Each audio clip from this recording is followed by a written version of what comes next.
ultimately what I wanted to do is I wanted to have a mentor of mine on. His name is Ben Newman.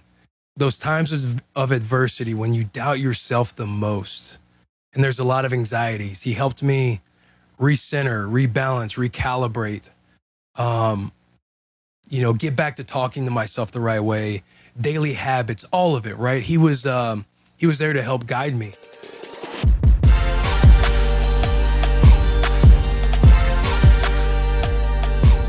Welcome back to a very special episode of The Burn. I am Ben Newman, and you know how we do this. Every single week, we're bringing you a story of an athlete, an entertainer, a celebrity, somebody performing at their highest possible level who has recognized that why and purpose is not enough. It's that underlying burn that ignites your why and purpose and causes you to be disciplined on the days that you don't want to do it, and especially after you win.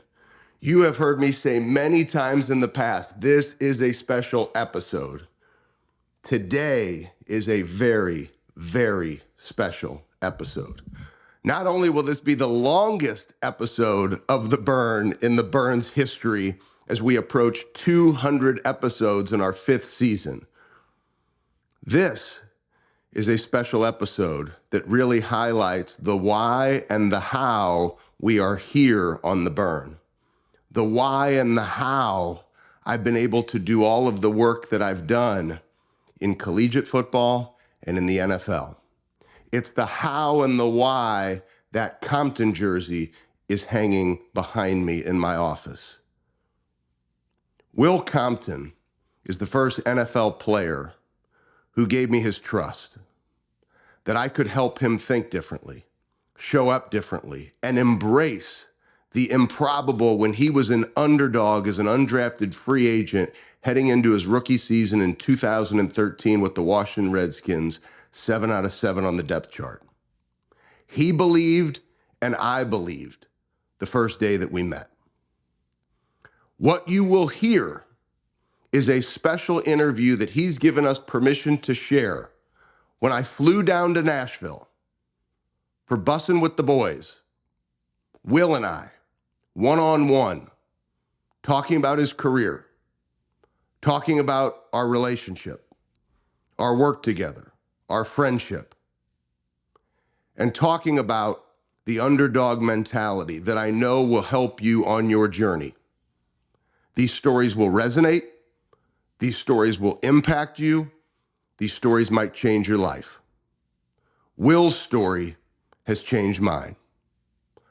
I wouldn't have had the opportunity to do the things that I've done in sports, as I mentioned, without Will Compton's trust.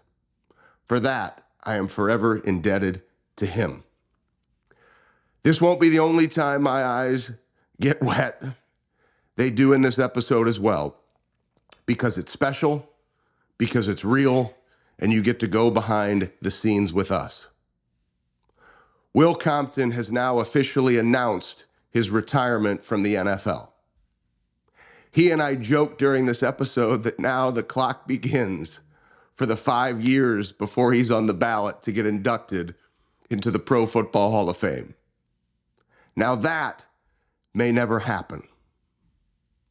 But I believe Will Compton truly belongs there because of the underdog mentality and the example that he set for so many players who didn't believe in themselves, for so many young men and women who didn't believe in themselves and saw his story. It gave them hope. It gave them fight. It taught them to persevere. Will and I will always be connected because of the bond of our mothers. I'll never forget the day that he contacted me when he was with the Oakland Raiders to let me know that his mother had passed away. Bill and Kathy Compton are amazing people. Kathy was a special woman, just like my mom. Her support, love, and challenge for Will has made him the man that he is today, just like my mother, and her fight and her perseverance made me the man that I am today. Kathy, this special episode is for you. Bill, this special episode is for you. For raising a son the right way. For raising a son to constantly challenge himself to understand what's possible and to be his best.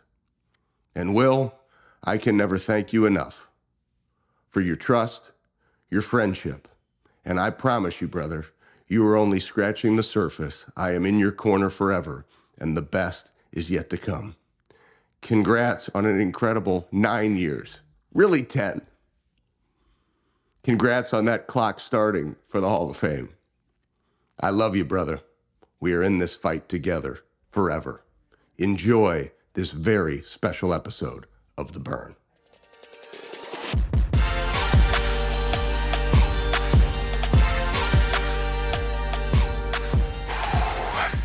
The day has finally come for your boy. Retirement, man. You're probably wondering why there's 2 hours attached to this thing. Trust me, I've asked the same question over and over, but ultimately what I wanted to do is I wanted to have a mentor of mine on. His name is Ben Newman. And he was my mental coach. He was my sports mental performance psychology coach, whatever you want to say. He was that guy for me throughout the majority of my career, especially in those early moments of my career. A lot of core moments that shaped, my time in the NFL. And what I wanted to do is I wanted to reminisce and capture those conversations and reminisce on the glory days, right? Like, he was somebody who helped me think big. He was somebody who helped me think beyond myself. He was somebody that, in those times of adversity, when you doubt yourself the most, and there's a lot of anxieties, he helped me recenter, rebalance, recalibrate, get back to talking to myself the right way, daily habits, all of it, right? He was there to help guide me. And I thought it'd be cool to have him on for, just to reminisce on the career that I had and talk about some of those stories, those high level stories.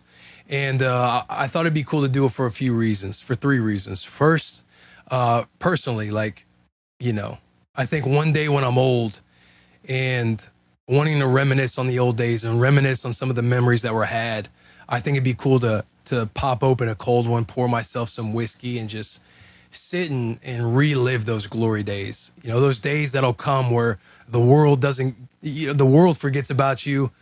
They forget about these years. All of it, it's just gone, right? And honestly, it's like, to be frank, I don't know how I'm going to age. I don't know. Like, as you age, memories fade, right? You forget your memories, and then you definitely forget details of those memories. So I think it'd be cool to be able to reminisce on some of these memories while I still have the memories that I have at 33 years old, birthday month, going on 34. And number 2, I think it's the same with my family. I have a daughter, Cerulli, and shout out Rue, shout out you, Rue.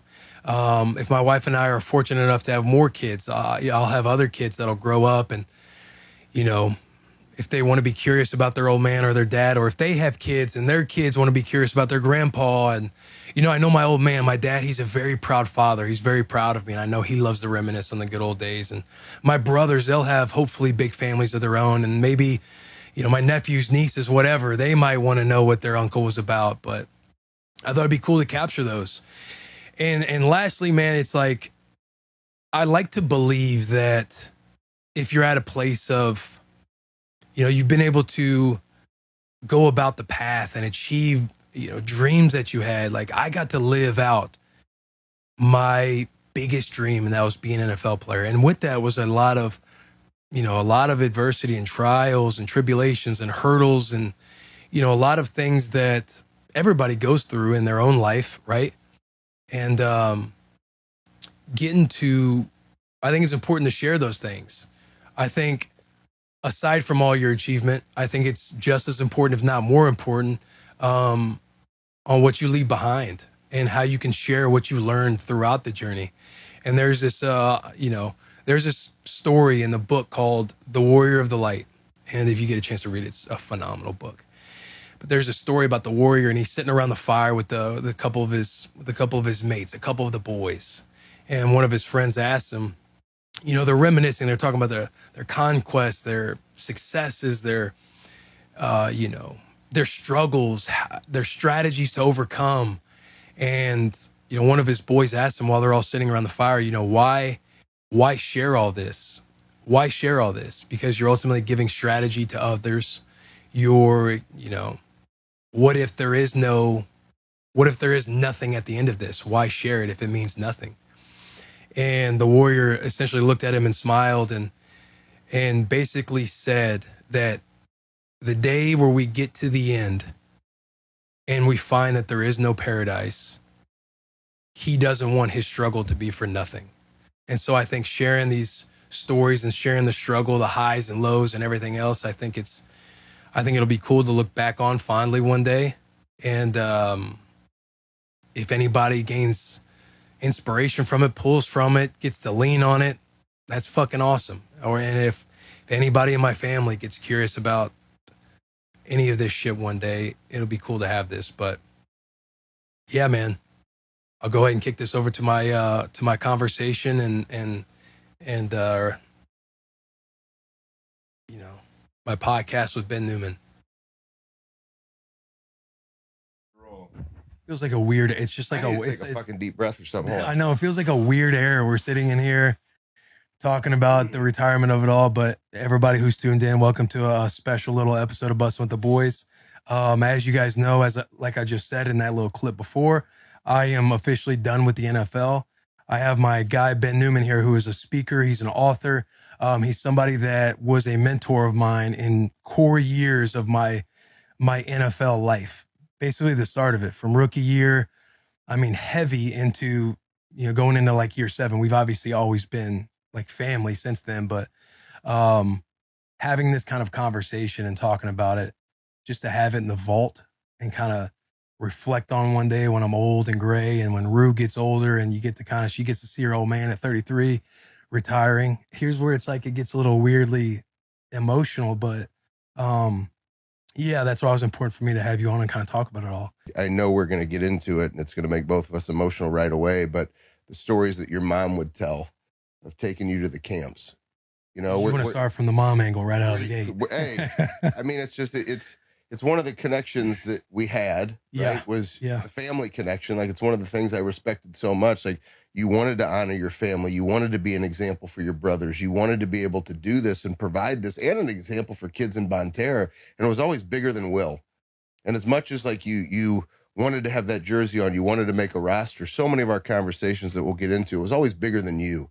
And I always respected that about you and how you showed up and wanting to give back and wanting to speak and wanting to, build something beyond the game of football. And you've done it, but you always put action behind it. But it's cool to look back on. You coming in my life, my rookie year was, so for context, like I really got into the mental psychology of sports going into my senior year.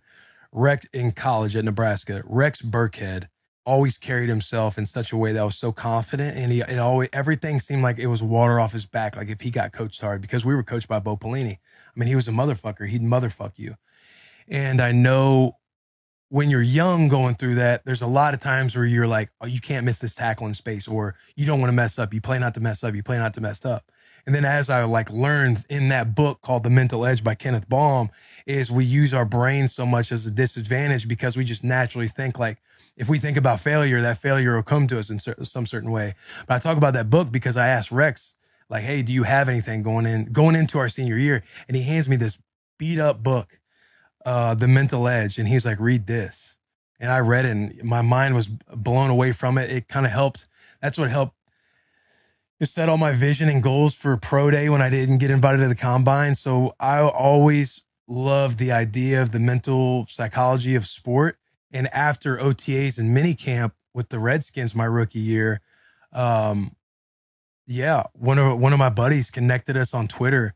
And yeah, in your bio, you're talking about speaker, author, all this stuff. And you DM like, hey, hope all's well. If you ever want to get together when you're in Missouri, would love to.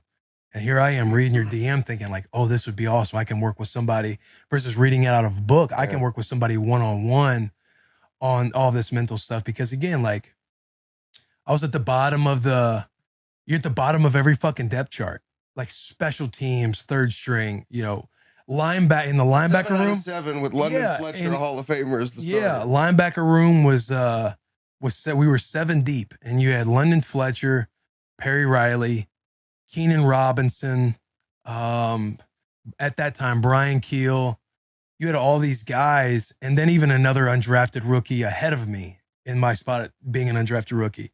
And I was 7 out of those. I was basically, there's 3 teams, and then I got to rotate in with the threes every now and then. But you're like at the bottom, and you're just thinking like, there's no way I'm gonna make this fucking team ever in a million years. And essentially, once we got together after those OTAs, it's the first question that I asked you. I said, what's on your mind? Yeah. And if you remember, you look at me and you're just like, well, if things don't work out with the Redskins, there's 31 other teams. And I was like, man, I got his ass. Yeah. Like, I knew, because here I'd never worked with an NFL player. Like, what's the angle going to be? Like, I know I have these mental training tools that I used in the corporate world that work, but never really this deep in sports. And as soon as you said that, I knew it. And I'll never forget, we're sitting across from each other in the booth, and I look over at you and I say, hey, man, like, what if you forget about the 31 other teams, and every day you wake up and you look yourself in the mirror and say, I'm a linebacker with the Washington Redskins? And you, like, your eyes got big. Like, I thought you were going to jump over and, want to tackle me. And you're like, that's what I'm going to start doing. I'm going to start saying it every day. And then that next day, you literally texted me. I was pulling into a restaurant called Bristol. I mean, these are things like why our relationship is so special. I remember every detail. I'm pulling into Bristol wearing the damn suit again because I'm still a financial advisor.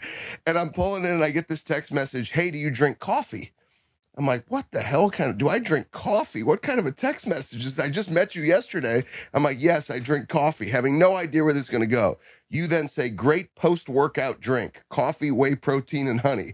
I'm looking at my phone like, where is this going? I said, sounds great. I'll try it. And you responded back, that's what a linebacker with the Washington Redskins drinks.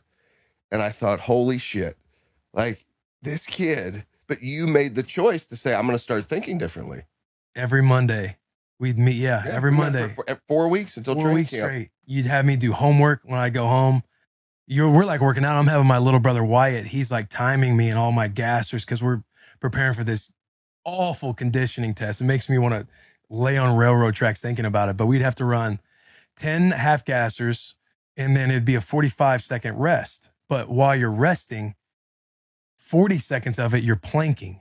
Then you get up and you have to run another one. You got to make them in all these times. And we're just running, you feel how humid and hot it is out there. Like Wyatt and he's out there timing me, getting ready for training camp and everything else. And yeah, man, like a lot of that stuff helped shape my thinking going into training camp. And that training camp, like, it's like, people will ask, like, if you're undrafted, I'll have undrafted guys DM me. And it's really cool that I get to talk to those guys because it's just a world of, man, it's like, to play in the NFL, you have better chances of getting struck by lightning. And it's like, if you're a low round undrafted cat, even to make a roster, it's like insane, right?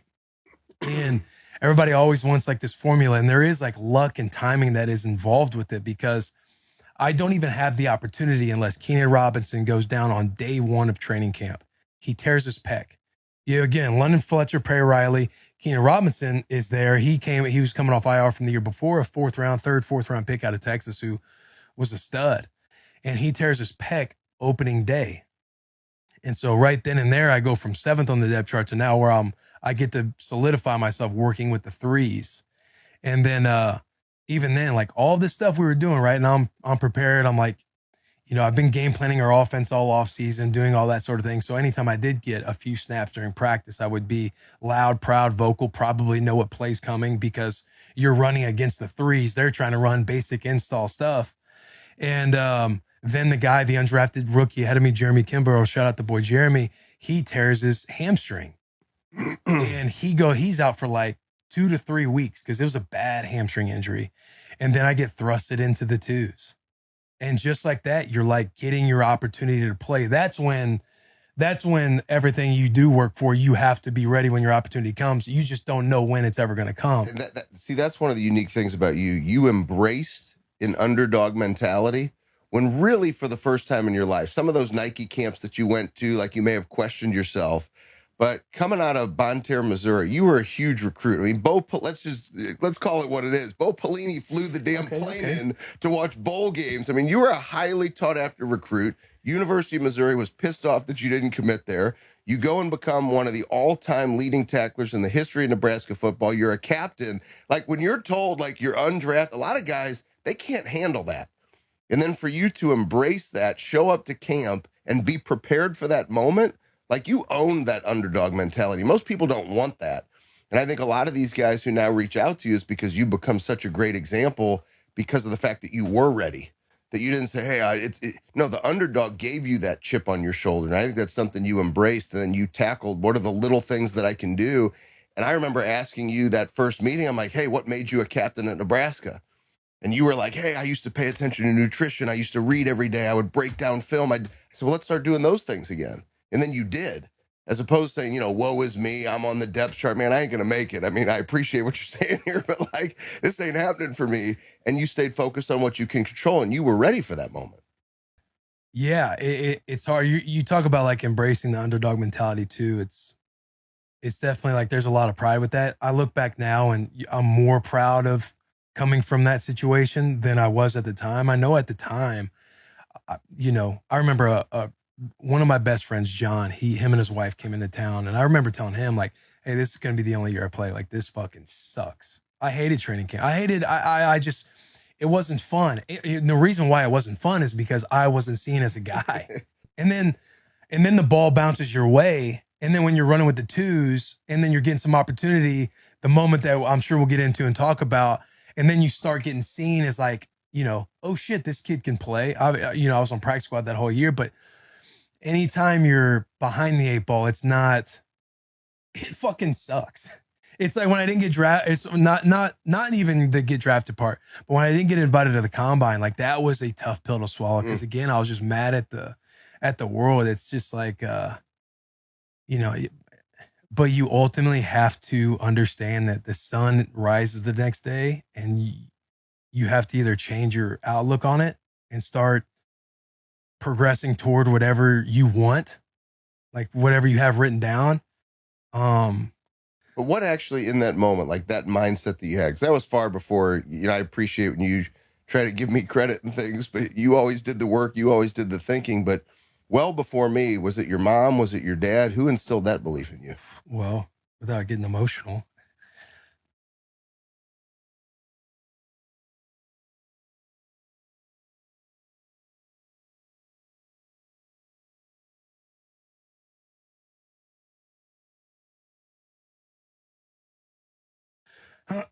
yeah, man, it was them.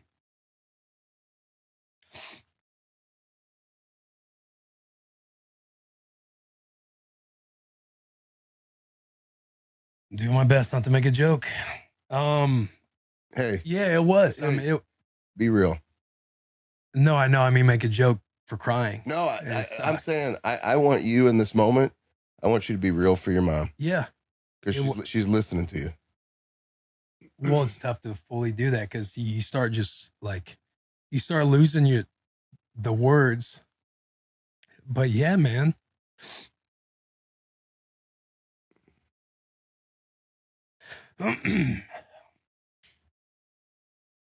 Yeah, it was.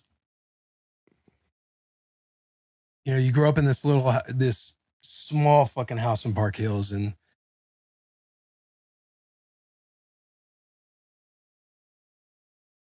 it would just be, you don't know it at the time, but your parents are like, they're working their dick off to provide. You don't know like that you're poor or low class or nothing because you don't know any different. And it's small things. It's like, I remember my mom saving up box tops from cereal boxes and doing all the new tricks of the trade to save money, cut costs. And, they busted their ass to put every amount of money into our sport camps. I fucking hated wrestling. My dad loved it. We were solid at it. My brother was a fucking animal. Yeah, my dad's an yeah. I hated fucking working out. and my dad making me work out. He'd make me work out. Like, you know, they wanted us. We figured out that we could play sports, and I wanted to go to football camps, and they did whatever they could to travel with baseball team. And you wouldn't know it at the time when I'm with my buddies traveling to baseball tournaments. And then you look back on and realize like, oh, my parents just couldn't afford to go to those tournaments and stay in the hotels and everything else. And those moments that you did do it, it's just, they always found a way to provide. And again, you don't know it at the time that this is all molding us in a way that we're able to utilize and find our own motivations and chip on our shoulders. But it was like it's like a subconscious thing that comes in the back. My mom listened to Dave Ramsey. My dad lost his job, throughout the beginning half of, or middle of the road in high school. And he's trying to teach himself selling insurance and doing all these things. And he's out of a job, and it's a stressful fucking time.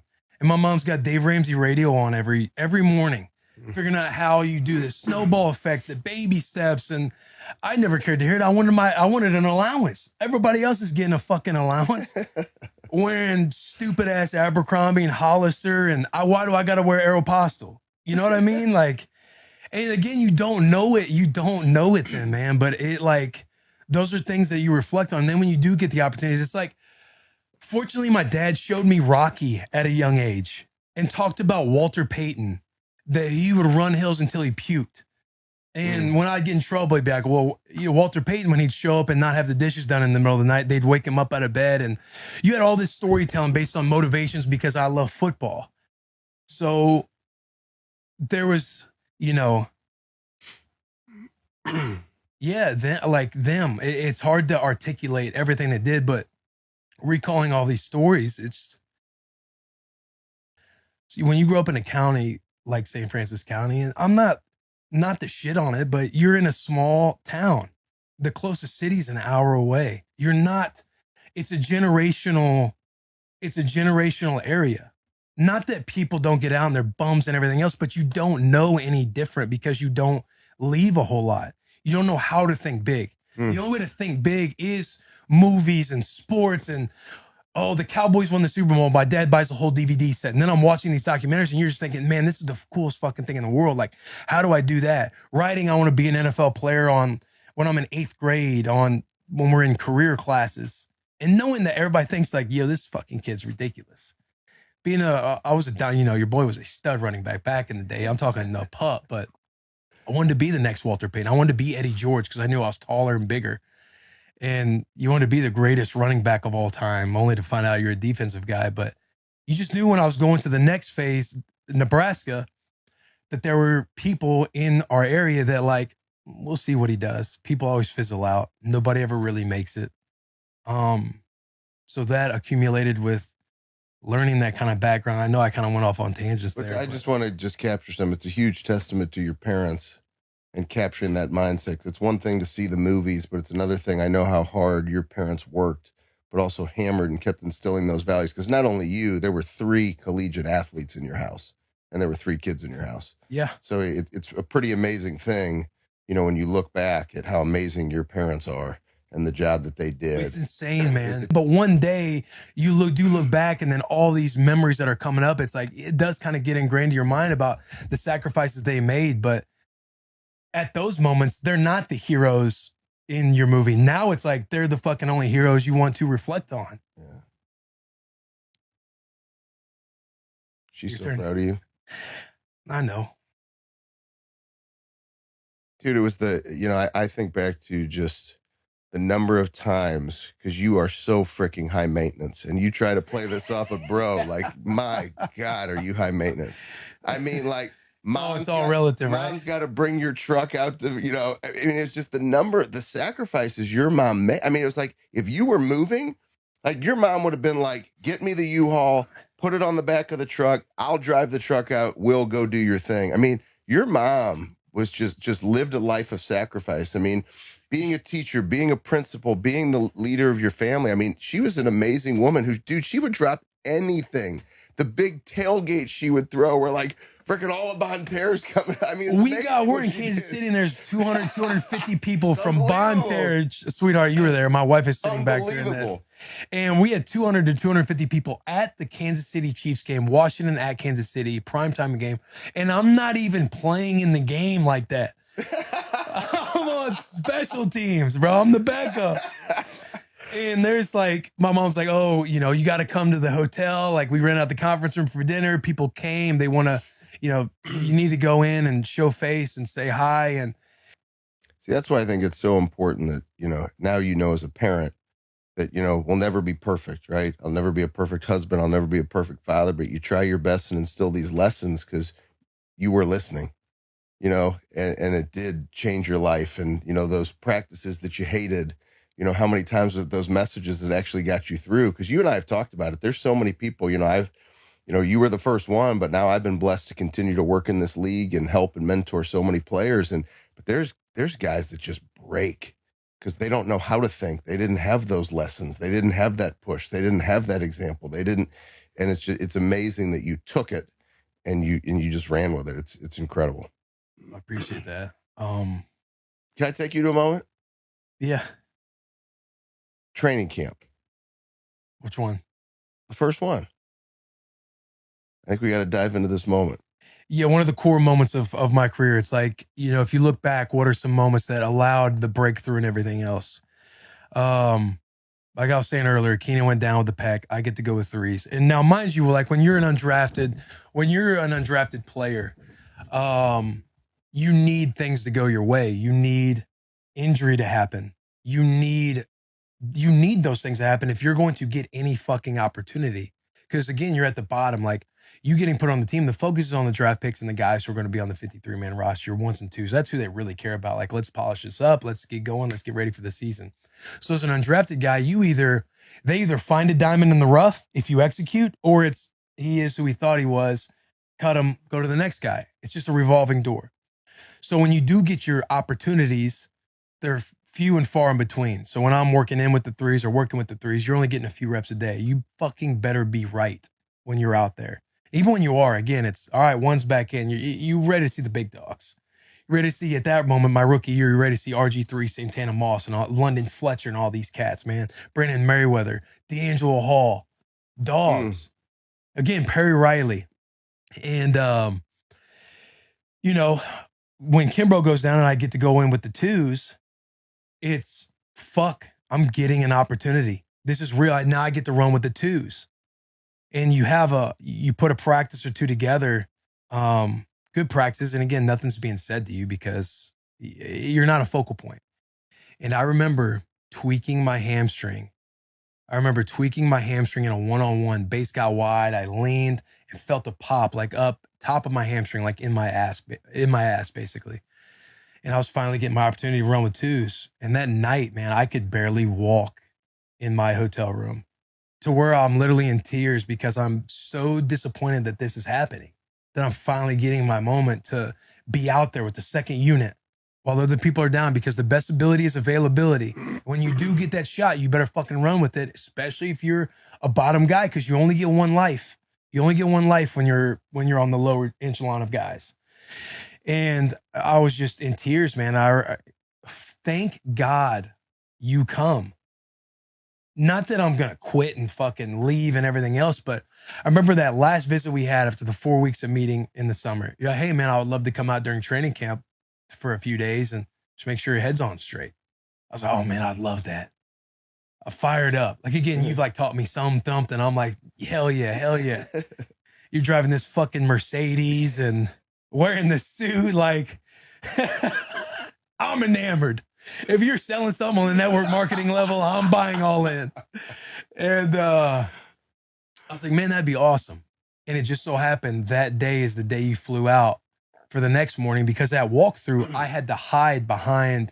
Now, when you're doing walkthrough in the morning in training camp, all the rookies and scout team guys, they're the ones running the cards and walkthrough for the vets. Like, you're at the bottom. Get the fuck out there, wear the jerseys. You're doing the walkthrough for the vets. I had to like hide and kind of not show face and be in the back so I didn't get out there, because I could not.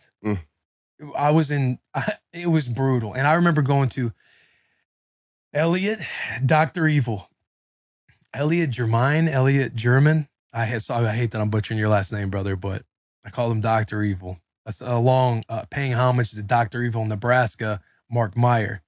And Elliot was my Dr. Evil in Washington. I remember like laying there like, hey, please don't tell anybody and try to please help me figure out how to have my hamstring in a place just to practice because I have to be out there. And he worked with me. And ultimately it was like, we had to figure out a way to like duct tape my leg, essentially is what I like to say. Like to where if you're doing like leg swing skip, I couldn't like lift my leg that high because if I got overextended, that's where it hurt. But if I took enough, I'm taking Toradol, like some vet gave me Toradol. I'm doing this stuff so I could just be out there because you come for that lunch and you might remember a little bit more than me, but I remember. And I remember kind of being like, man, I don't know. I remember you texting and you were like, man, it's bad. You said, meet me at the team hotel.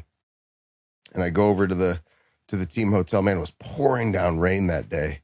Just pouring down rain, which, you know, even for conditions, if you're hurt, like you're even more worried, like, man, it's gonna be pouring down rain. I got a slick field I got to play on. And I remember I walk in and it was one of those things for those who don't understand what Will's talking about, having to have that doctor that you can trust. Nobody on the God forbid a coach finds out if you're 7 on the 7 on the depth chart, you're gone. Like in my mind, in my movie, I'm thinking if anybody finds out, I'm cut. If a coach hears dude's got a bad hamstring, like you're out. Well, like, and you don't want to be in the training room. You don't want to be anywhere seen in an environment like that. And that part I knew intuitively. And so I remember when we walk into the hotel and I said, man, let's go over here. And we sat right on right, like kind of in this lobby area outside of a restaurant, across from the Starbucks, right outside the restaurant. And I remember we just sat there and I was like, man, like, and you brought me up to speed on how you were feeling, everything you just shared. And I'll never forget, I looked at you, I said, can you go? And you looked at me and you said, yeah, man, I think I can go. And I said, no, Will, can you go without hurting yourself any further? Can you go? And you look at me and you said, I'm going, I can go. And I said, okay, do you have the doctor you can trust? And you said, yes, I've got him. I said, what's he going to do? And you were like, man, he's going to strap this thing up and he's go as high as he possibly could. And I said, then you go out there and you just attack the opportunity. And that, you know, we look back now and that was the practice where you made the Redskins. So why don't you tell them what happened that afternoon? Fucking question, bro. Tell them what happened. Dude, so we go out to that practice. In that practice, I have 2 interceptions and another PBU that should have been picked off. I pick off Kirk Cousins. I pick off RG and almost get RG again. And I have 2 interceptions that day. And when we get done with that practice, I'm on cloud 9. One you returned for a touchdown. Yeah, we're in 7-on-7. There's we'll go. Yeah, you're right. Hey, I take that shit to the house. Yeah. Hey, I've got the film to show it. Yeah. And I come off to the sideline and I'm fired up. I'm smiling like this. And Ben just fucking punches me in the chest. And I feel a little tinkle in the nose talking about it. And he's like, man, I'm so fucking proud of you.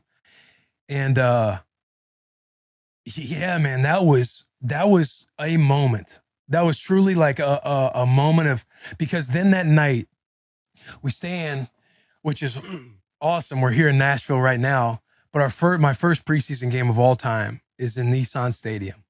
And we're getting ready to play that game. And that night in those meetings, my linebacker coach, you didn't really mess with me. I mean, I was a young rookie. He was a vet guy. So I don't know if I was going to be in his plans or not. And I remember him saying like, hey, Will, some coaches want to see you play. You're going to work with the 2s for this game against Tennessee. And I'm thinking like, oh shit, this is awesome. I wish I had a little bit more confidence from my position coach, but I was fired up. And we go to Tennessee, and that night, the night before the game, Coach Shanahan comes up to me. Mind you, you're not this is my first conversation ever with Mike Shanahan, Super Bowl winning coach.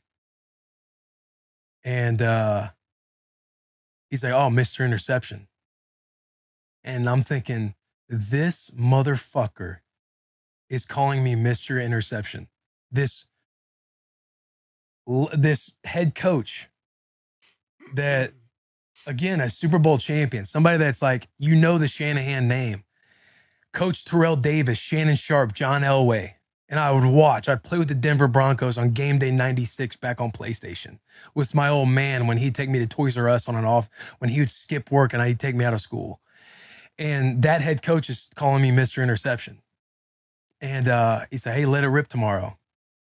And, you know, the game happens, and obviously I just make the practice squad that year. But that moment, that practice led to the preseason of me getting to play like with the twos and threes and late in the, playing in the fourth preseason game, the entire game. And a scout being like, hey, you have an opportunity to make this roster. You're going to have to black out on defense. This is before the fourth preseason game. You're going to have to black out, but you have a shot in the dark to make the roster.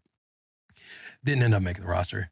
But again, man, like even making the practice squad, it doesn't happen without like that story. Which back then, a lot of people don't realize after COVID, it went to 16. Even making a practice squad was stuff. It was what, eight? Eight guys on practice squad then. Miserable. Shout out to boys who get to do 16 now. Like that 8 was bullshit. I mean, it was a blessing. Yeah, but you get cut. You're bummed about that, and you get to make practice squad because you really did almost make the roster. Like they wanted you on that roster. I wasn't good enough on special teams, man. I sucked on teams, and I could play backer, and that was ultimately why I didn't make the team. And then the next year, I get to meet Adam Hayward. Logan Paulson was a pivotal vet for me that took me under his wing.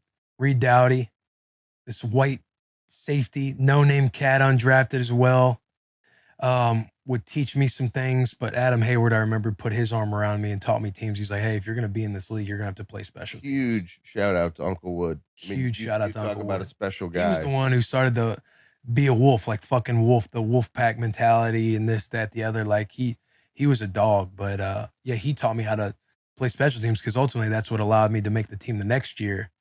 But yeah, that shit, yeah, that rookie year was wild. It's pivotal to kind of like look back on. You were literally renting a room from Dejan Gomes, right? I mean, D. Gomes.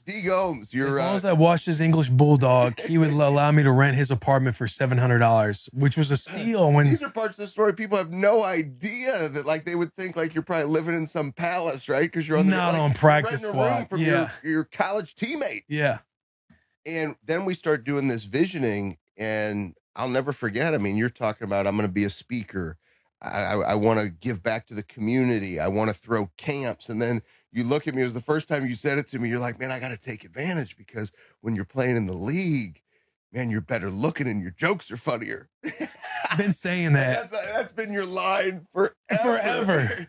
But I mean, that is the fucking truth. But yeah. And then you wrote down everything, and then we went to the dinner. We're eating like kings. That's just a tangent. Then by the end of the year, I finally get my opportunity to get called up. And then I finally get to get active. I'm active for one game, week 17 at New York.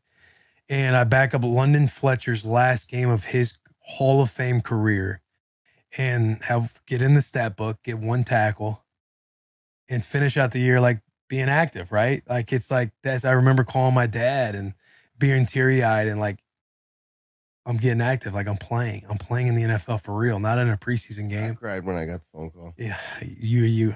I cried, I know we both, I cry a lot now too. It seems like, and yeah, I remember fired up to tell my dad, like, I'm going to be an NFL player. My number goes from 46 it's now 53 for my first game, and see my jersey, see it hang in the locker. After the games, I remember asking London for a photo because I knew he was done, and it was the coolest fucking. We lost, but oh, that's so stupid. But it's so true. Like you look back, like when you wrote those things down, you believed it. Like you knew you'd be an NFL player, you believed it. I mean, all these years you said you wanted to play, you believed it. I mean, it's a testament to you. Like so much of what you've done, like. I know sometimes you'll pull back from the reality of it, but like when you believe in something, you put your work behind it and you go after it full steam, right? Then it became, I'm a captain of the Redskins. I mean, it just, and you became a captain of the Redskins, which if we would have said that the first time I pulled up in the Mercedes with the suit, you would have been like, bro, I'm just trying to make the roster. I'm saying, hey, I need to talk to somebody else. This dude is fucking delusional. But like going into year 2, I remember I had to redo rookie minicamp, and I was pissed off about that because I'm like, why do I got to do rookie minicamp again? Like that's so, I'm going to be the second year player. It's like a sophomore having to go back and do freshman year again, right? You're around these first year guys, and it's like, again, an ego shot. However, the silver lining became, we didn't draft an inside linebacker that year. So my linebacker coach, who was brand new, Kirk Olivedati, who was probably the most pivotal coach in my career as far as when I did get my opportunity. But it was Kirk Olivedati's first year. He got to work with me first before any of the vets, right? Jim Haslett was our D coordinator. Since they didn't draft anybody at the inside linebacker spot, they got to focus on me. Like I got to be the starting Mike Backer for the rookie minicamp, right? But they got to focus on working with me and game planning. Like I got to take my game planning and put it back into practice and being loud and proud and communicating with the safeties. And I remember having to do that rookie minicamp again because I was upset at doing it. And it turned out to be, again, another moment of like, damn, I'm glad I had to do that shit because I got to work with them. And Jim Haslett comes up to me and goes, hey, Will, Kirk Olivedati, KO, and Haslett pulled me aside before that third practice or maybe after rookie minicamp. They're like, you can make this team. And I'm thinking in my head, like, yeah, if I can get an opportunity or something, they're like, you can make this team. They're like, are you on special teams? I was like, no, I'm not on.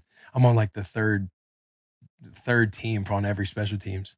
When the vets come in that next week, I'm on first and second unit of every special teams unit. And from that moment, from that rookie minicamp stuff, I got to be like a second teamer, and I got to get my opportunities on special teams. And fortunately, again, my tag team partner, my partner in crime at the time, Adam Hayward, we got to work second unit together as linebackers and then play special teams together. And fortunately, he was the captain of special teams. Like he ran the room, right? He sat in the front, Will sit by me and do all this stuff. And Coach Ben Kawika, our special teams coordinator, he was trying to figure me out still, but I didn't have like the respect that he had for Hayward. That helped thrust me and get me into those roles. And again, like I got to make the team outright in that moment. Again, you're so scared of getting cut again. I remember missing a couple tackles that fourth preseason game thinking like it's over. Jim Hassel's like, hey, you made the team. Like, I don't know what else. Relax out there. You're going to back up either spot going into the season. Like, you've made the team. Stop putting too much pressure on yourself. Because again, I was in that moment of, I have a shot to make the team if you black out, right? I'm kind of in the same mindset the year before. Like, you want to make the team so badly. In that moment, it's like, then I get the call that I made it, and then I get to make the team that year.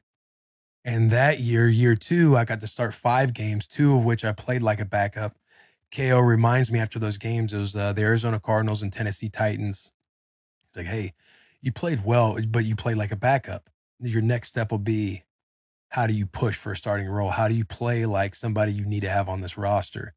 I remember I had a 3-game stint toward the end of 2014.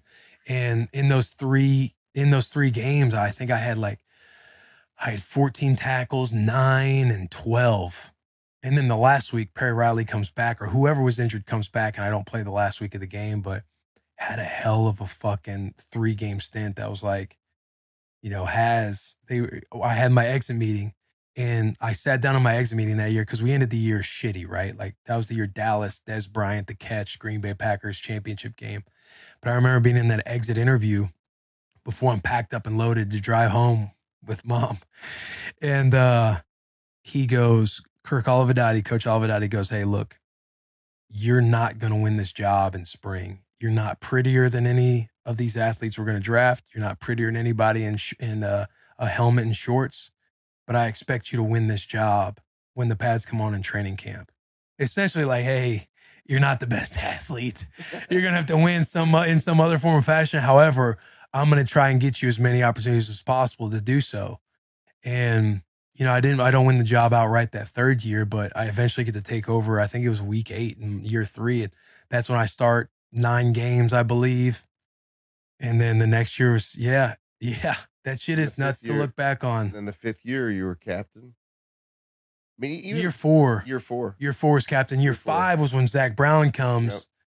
I get benched. I go to the Pine, and that was when I was extremely bitter and got a bad taste of the business because I thought to myself, you know, in year 3, I take over and play 8 or 9 games and almost amass 100 tackles, and I'm like, yo, this is I can play. I belong in this league. How do I become like Luke Kuechly?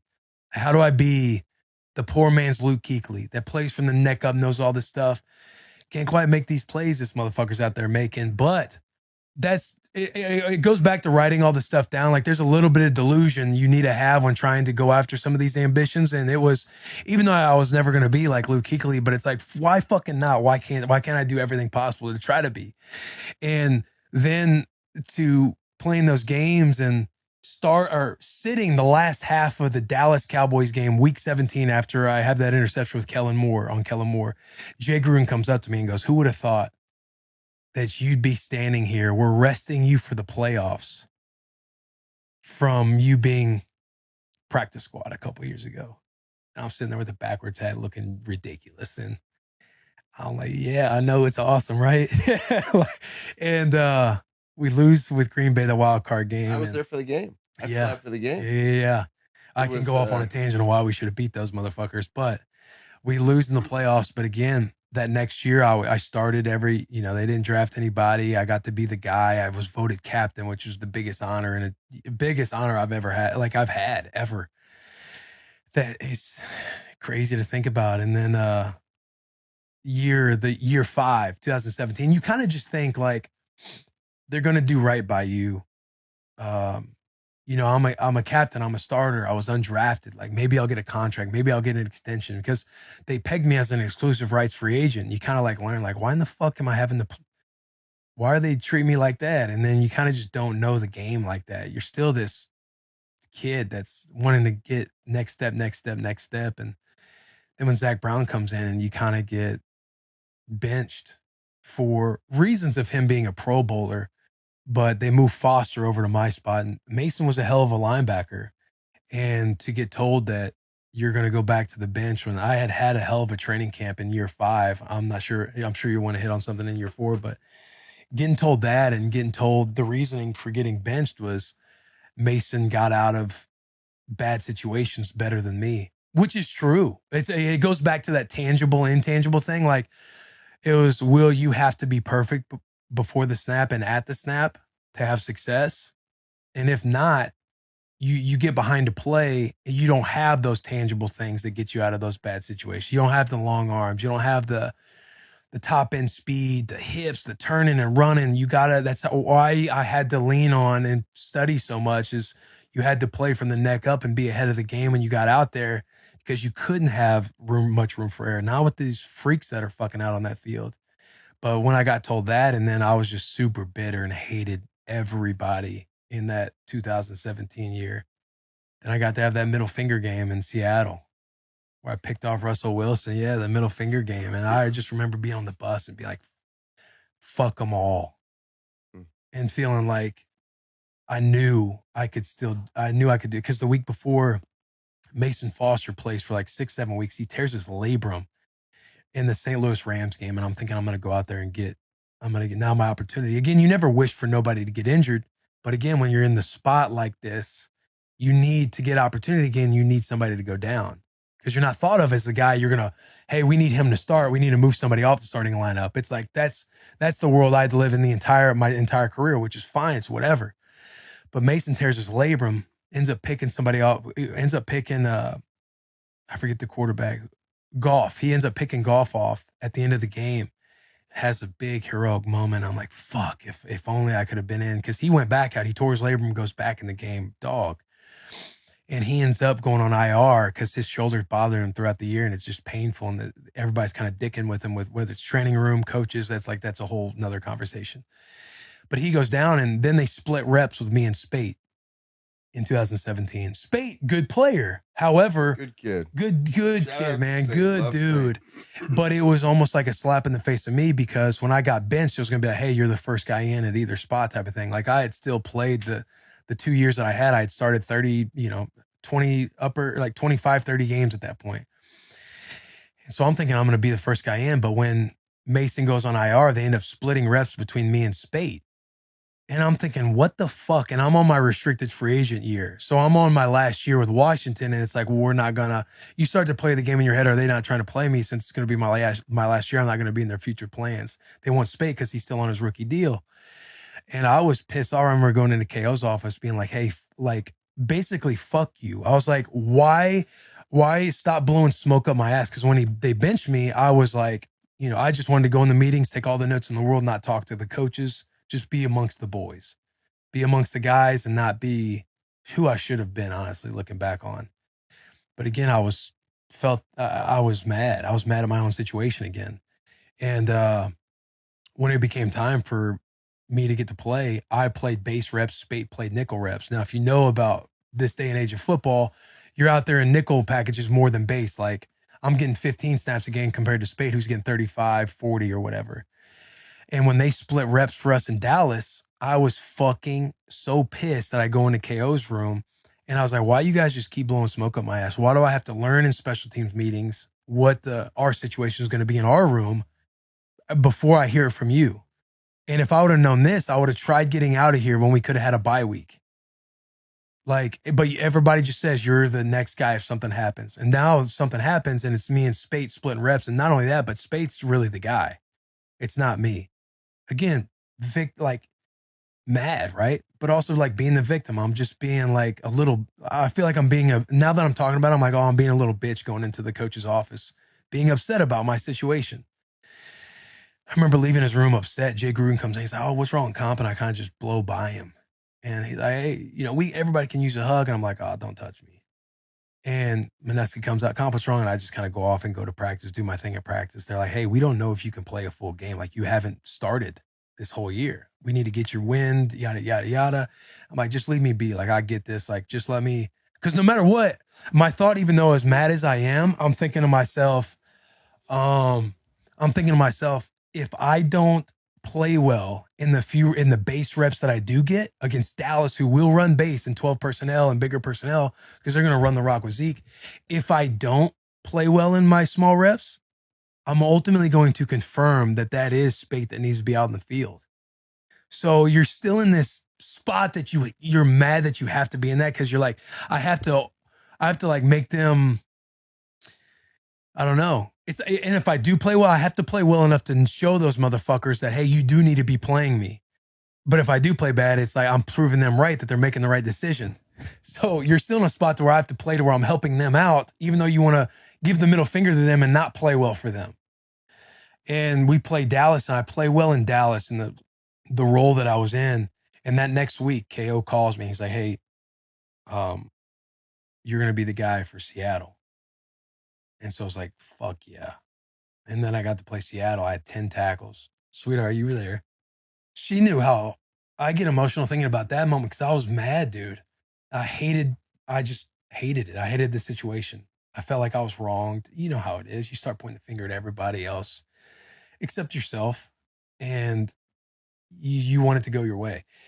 We go to Seattle, 10 tackles, an interception, 3 PBUs. Should have had another pick. I say PBUs like it was a baller move, but I should have took Russ to the house at one play that I just dropped.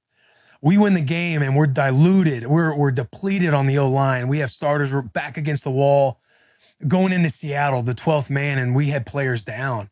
D'Angelo Hall plays safety that game, and we both just have like a middle finger game.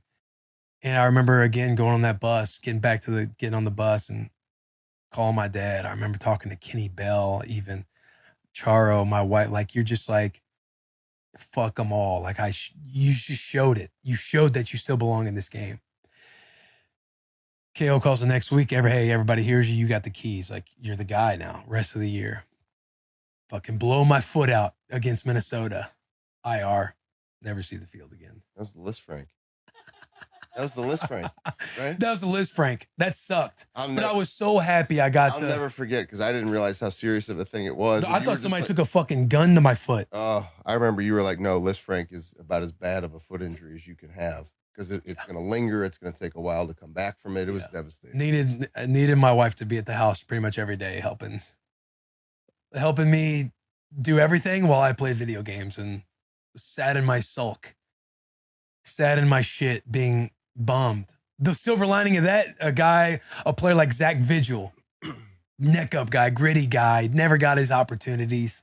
He gets to come back because I'm now on IR and they need somebody to kind of like fill in. Zach comes and ends up getting like 80 tackles, averaging like 10 tackles a game for the rest of the year. And there was some, not resentment. I was pumped for him because he got a shot again. He got to come back.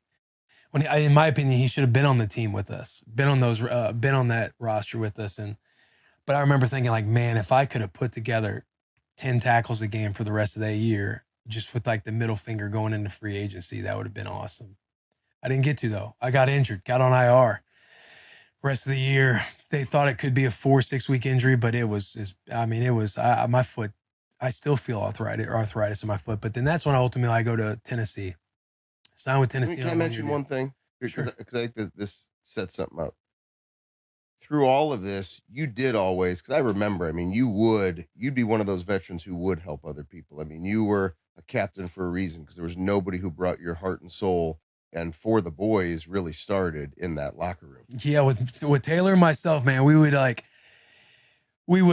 train together because Dobson, being in Nashville, James Dobson was like another father to me. In the training realm, I got a lot of training. He was your strength coach at Nebraska. He was my strength coach at Nebraska. And then yeah, as another godly thing, he comes to Tennessee. He's in Vanderbilt. He's the head strength coach at Vanderbilt at the time when Pelini's staff got fired at Nebraska, and I get to get reunited with Dobson, and I'm in their culture and getting to know guys there. And Taylor and I trained there in the summer with Dobbs. And Taylor and I would always be like, hey, what are the boys doing today? We're sending each other inspirational videos on YouTube, Conor McGregor, law of attraction, fucking all the motivating things in the world, right? And we would train together. Hey, what are the boys doing today? The boys this, the boys that. Hey, come over to my house. The boy. We're always recalling, doing all this stuff. And we kind of had this culture that was getting ingrained in our training camp, embracing the suck, because it fucking sucked playing for Mike Vrabel in that first year. Like, it was hard.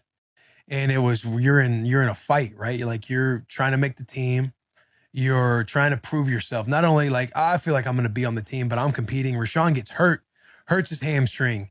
So I'm in there with the 2, sometimes the 1s, and busting my ass to try and carve out a role on the roster, only for Rashawn to come back, even with the hamstring, misses all of training camp, and he still gets thrusted into the starting job. And again, I was fucking a bitter little bitch when he comes in, because it's like, oh, it doesn't matter what happens. The first rounder's they're going to put him in there no matter what, no matter where he is in there. And yeah, that was a grind. And that's where the whole For the Boys stuff came. Like, you're just kind of embracing the suck. Wesley Woodyard would bring it up when we break it down on logos. We always met at the middle of the field after warm-ups and everything else. And Wood would be like, can't break it down. Or Wood would be like, hey, For the Boys on 3. Started off strong. That year's kind of, I forget how we started. We lost a play win an in game against the Colts that year. But yeah, this whole For the Boys mentality kind of cultivated that year, which obviously has built this whole For the Boys brand now. For the Boys had already started getting rolling. You and Lawan really started getting tight. And then I remember it was our 3rd episode of The Burn.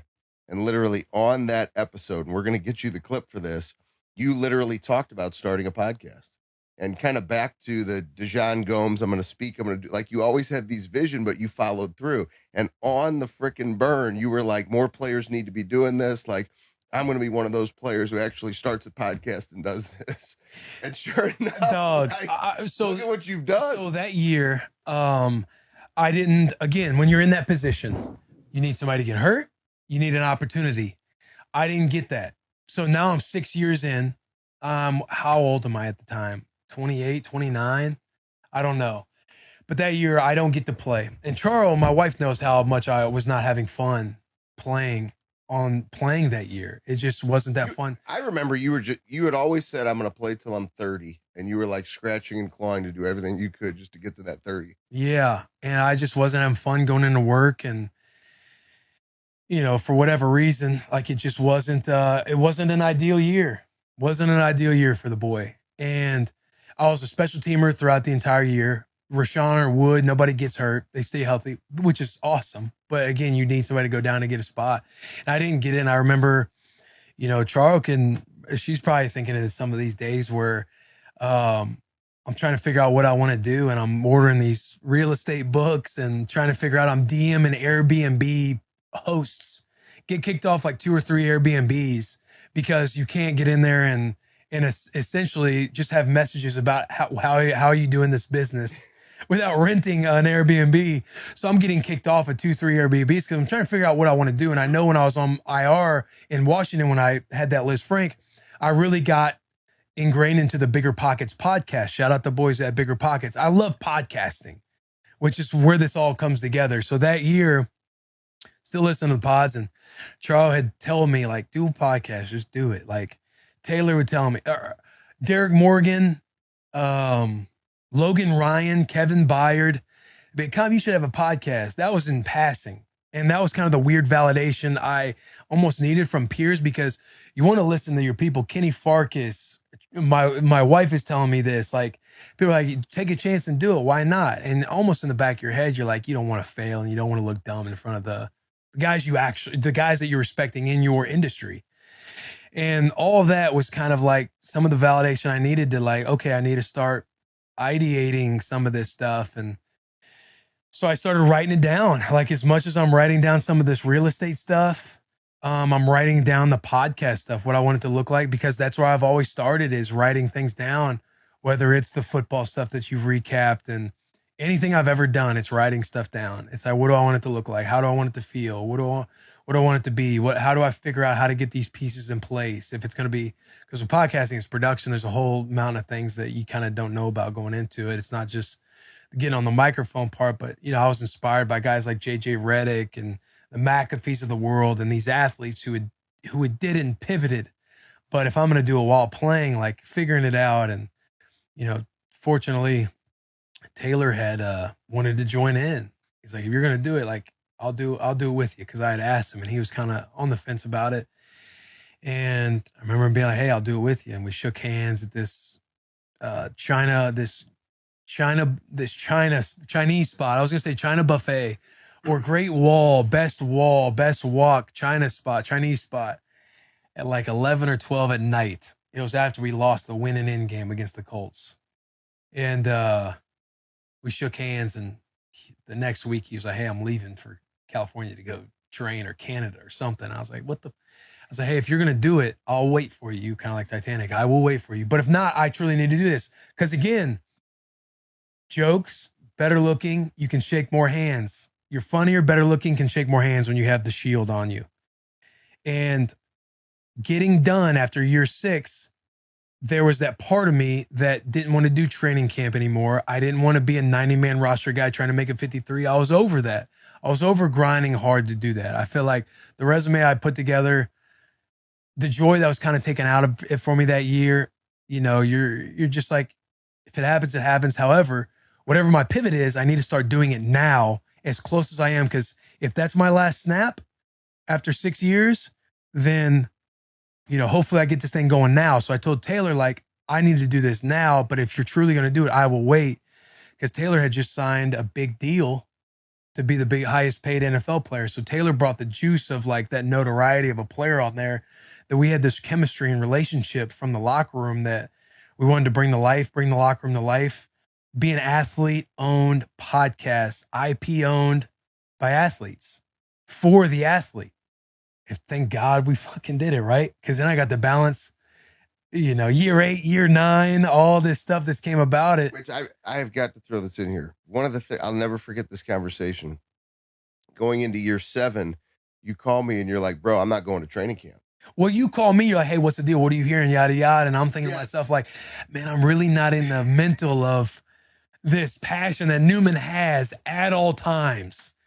The fucking, what do you need from me? He's sending me voice messages, firing me up, and I'm kind of listening to him at this point, like, I'm not into the fucking fired up stuff. He's doing what I needed him to do, but I'm losing that, and I almost don't want to come off like that to him, because I don't want him to think that I'm not this gritty motherfucker anymore that's wanting to fight for this 53. And so I start, now you can, I'm kind of telling him, like, I don't want it like that anymore. And I mean, you flat out told your agent, now I look back on it, I mean, it's pretty hilarious. I mean, you literally tell your agent, like, you better drag this thing out. Like, I'm not going to training camp. I remember you telling me this. I'm like, no, you need to lock in and do. You're like, no, like, you really were resisting it. And you're like, when you did the burn, when we did that episode and we're building Bussin' with the boys, the Jaguars, the Eagles, all these teams call like wanting. I'm like, you got to go to camp, and you're like, I'm not. In spring, and I was like, I don't want to do that. And my agent was fine with that. He's like, you don't need a risk, like unless you do a one-on-one workout and they're going to sign you with intention to sign. I think you've done enough. Like that's what we'll get for.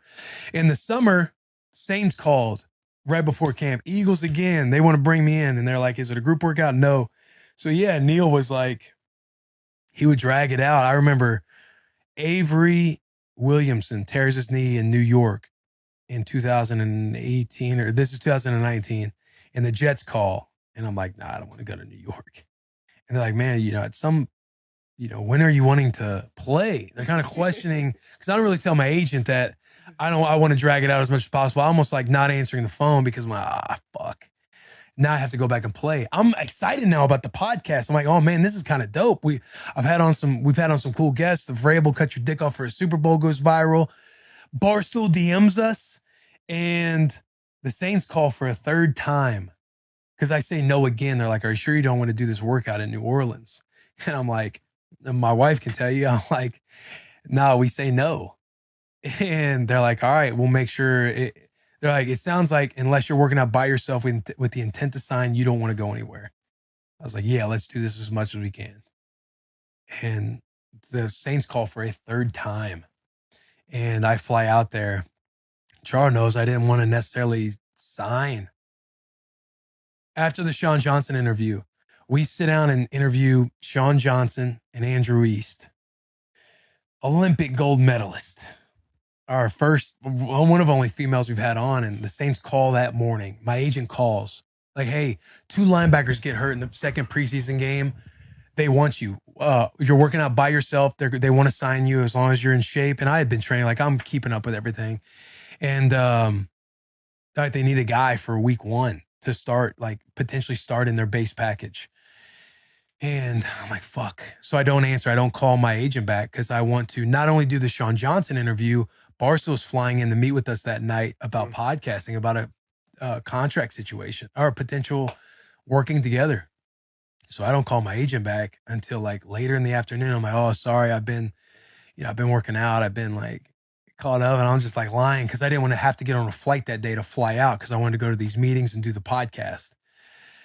So sure shit enough, dude, we meet with Barstool, and they want to talking about a partnership, but not talking numbers. They just want to get to know us, what our plan's going to be. And we're like, we have episodes backlog that we're going to run throughout the rest of the year and see what happens. And then the Saints, we say yes to that. I fly out, crack of dawn, first flight next morning, go out there, crush the workout, and they want to sign me. They're like, hey, can you play Mike? Can you play? What do you feel best at? I'm like, either one, whatever you want me on. Like 2 days, this is 48 hours before the third preseason game. And this is where it's fun because this is couch. And Charles knows. Charles, like, I call that night. They have the contract in my room because I don't sign until the next morning. There's a part of me that truly actually doesn't want to play because that fire's just not burning there like it was. It's almost like I wanted to know I could get this call and feel like I could go, but not do it. I almost wanted my wife to say, come home, but she's like, you will regret not doing this. That's where somebody like her comes into she's been in the picture, but this is where somebody like her comes into stuff like this, because when I didn't want to go to New Orleans and sign with New Orleans, when I didn't want to go to Oakland out to California, and you almost just want a reason to not go. And she's just like, you gotta see this through. Why? This is what you wanted to do. You wanted to be a podcast and play football. Why not do it? It seems a little scary because we're not out there. Your people's not out there, and you're in a new environment. I hate that I'm fucking crying, but this is where, sweetheart, this is where you helped. I know you know that, but it's almost like you need that person to say that, because it's you travel, you're in the hotel, you're like fighting for these opportunities. It's like, man, I didn't get to be the guy I wanted to be in the league. I'm now like that role player insurance policy. So I sign, go out the next day. It's a walkthrough. I don't do anything. Then we travel to the New York Jets for a preseason game 3. It's one of those things where I'm talking with Charo and I'm like, this is where I get to prove that I can learn something and play at the drop of a fucking hat. And now I'm nervous because, okay, I've said that, But now I have to it's like that put up or shut up type thing where, okay, if I don't play well against Dallas, Spate's going to be the starter. I have to play well in my one package I get, because if not, these motherfuckers will be like, well, you're not playing better than them. So I have no pressure, by the way, which is the best place to be in. I have nothing to lose. And I'm just learning in the classroom about some of their install. And the coach asked me, hey, would you want to play in the third preseason game? I'm like, fuck it, why not? Like, hey, we're going to play you, but you feel comfortable? Yeah, why not? Be ready to go. So I'm playing in on, I think, special teams, second half, like go out to New York for preseason game 3. All of a sudden we're in the fourth quarter. Like, hey, do you want to go in? Fuck it, why not? We go out there and I'm executing, and I make this open field tackle and 2-minute drill to keep this shifty running back in bounds. And the coaches and the sideline was fired up about it. And they were enamored the next day when we're watching film that, hey, the coach goes, you opened a lot of eyes with this play. And I'm just thinking, what are we talking about right now? Like, the running back should have fucking got out of bounds. His dumbass ain't do it. Thank God. But again, it's like, can Will play in space? This tight hips, all this stuff. You make a play and it's on film. Now it's like, hey, people were really impressed with this moment right here. And it's like, oh shit, awesome. And next practice, I'm running with the 1 unit in base with the Saints. Demario Davis, one of the best backers in the fucking league. Cam Jordan. I was there for a cup of coffee. I ended up getting cut, right? But one of the best player ran locker rooms, Craig Robinson, the special teams ace, the guy I was going there to not replace, but be in for, and if it works out, maybe they cut him. Who knows? But he welcoming this open arms. Hey man, I'm a big fan of yours. I'm fired up. You're here. I'm gonna get this hamstring right, and we're gonna make some shit happen together. But we're low key in the same spot. But I'm like, man, it was a cool locker room, a cool team to be a part of for that brief situation. Sean Payton, you're seeing him, where you're seeing Drew Brees work for real in real time. And, you're getting to know some of these players. And then I get to go into the fourth preseason game. Hey, we're going to throw you in there. You're going to play the first half, not continue to knock rust off, because you haven't played. You haven't played since December of last year. And I fucking get hurt playing the first quarter, and your boy's out there like 5 tackles, I think. And I make this awesome TFL it fires me up to watch it. But this tackle falls on me and fucks up my ankle. And I knew from that moment, damn it, I'm going to get cut, because they need a linebacker. They need a linebacker for week 1. And they got 4 guys hurt. I'm me, one of them now. And that's when they had to trade for Kiko Alonso, give me an injury settlement. I go up to get cut. And the guy who cuts me, Terry, I forget his last name. If you can, Mitch, look up the GM of the Falcons. But he's like the president of ops, or he's something, head of scouting or whatever. He cuts me, and he's like, I walk in, but low key, I'm fine, because I just put together some awesome tape for the 20 plays that maybe I did in the third and fourth preseason game, but I did it on not practicing. And so I'm like, oh, I'm going to get a deal once my injury settlement's up. And he's like, man, you did nothing wrong. He's like, you're a type of guy we want to bring in. Like, we'd want to bring in late in the year to go on a Super Bowl run. Like, this is a Super Bowl type team. And you know it too. It's like, I think they lost in the first or second round to Minnesota that year, but that was a team that you knew could do some damage. Like, you're a guy that you could fill out a roster with, and you need for late in the year, because it's like next year guys get hurt. And Thomas Dimitrov, is that it? Is he the GM of the Falcons right now? Right now it's Terry Font now. Yeah, him for the Falcons. I didn't know he was the guy for the Saints at the time. Well, whenever the whole year 10 comes up, he's now the GM for the Falcons. So it's like, you not only do you know Arthur Smith, but these guys kind of know you, which was like the perfect storm. But I'm like, coach, or I'm like, man, I appreciate it. I know, like, there's truly nothing, like, whenever I get this right within a few weeks, I'm ready to go. Bring me back. I like this team. They don't call. They're like, yeah, we're going to. They don't call. Those motherfuckers, dude. I actually don't get a call until I go out to Oakland. And I come back, man. Yeah. Like, then that's when Oakland happens. That was another couch to TV, though. yeah. Actually, that one, Isaac and I were, my son Isaac's here with us, and I remember watching some of that, and I'm just like, you won't believe this. Like, Will's making every tackle. He was on the fucking couch like 2 days ago. Like, this is nuts. On base for the Oakland Raiders that year. Like, That's there where was I a come goal back. line. I think there was a big goal line stand too in that game. And Yeah, somebody makes a big play on the goal line. Like he was just on the couch. Like it's Nuts, unbelievable. man. Nuts. And I remember when I got cut from the Saints and come back to I'm doing rehab every day. You know, you're doing all that stuff. Like that was the year I was very much wanting to play. I just had like these things that pulled me away that would this doubt and stuff would enter my mind to make me be like, do I want to go play? Like, man, I don't know if I want to, but only because I knew it was hard and I knew it was scary, a little scary in a way, right? Like you tell yourself anything to talk yourself out of it because you almost don't want to be in that suck. You almost don't want to be in that bubble of performance, like having to take care of your body every day. And Charles like identifies that and is like, hey, you'd regret not going out there. You'd regret not doing this stuff. And California, we'll make it work. Yeah, it's a long flight and that sucks, but we'll make it work. But before I go out to Oakland is when we start doing those tailgates for Bussin' with the Boys. Matt Neely, RIP, who's no longer with us, the late Matt Neely, who would be ecstatic about where we're at right now. But he's like, dude, while you're here, he'd like joke on me. He's like, oh, here we go. Unemployed, probably never play again, looking for a job, whoever wants to sign him, stuff like that. But he's like, we should do tailgates. Like the locals would love it.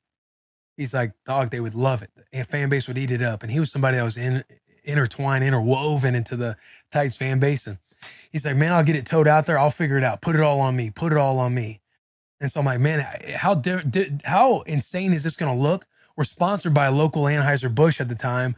And we're out here throwing a tailgate drinking. And I'm trying to earn a spot in the NFL. Like how ridiculous is that going to look to coaches? So I was kind of scared of doing it. However, it's just like, fuck it. It was one of those things again. It was, Taylor's like, hey man, if this is the last time this is the last time it happens and you want to go all in on this, like do it, man. Like you got an injury settlement, a 3-4 week injury settlement. Like you were gonna, if something happens and it happens, if not, you get to pour into this. If you're at peace with it, then believe it. And it was like stuff like that. They'd be like, okay, let's do the tailgates. We're doing the tailgates. I'm sitting, you kind of get in that mode of, hey, this fall is nice. The weather is nice. The weekends are nice. This is fucking nice. And the Raiders call sitting around 500. One of those teams to where if you're fighting for an opportunity to get in the playoffs, you call a vet that is proven that you want to try to make the playoffs with. If you think you have a roster that you're going to essentially start over with, you're going to bring in rookies and give different opportunities because you're going to rebuild. Raiders wanted to get in, try for the playoffs, right? And so Oakland calls, same situation. Go out there, workout goes well. Couched that week, I'm starting on base. I go in at practice on Wednesday.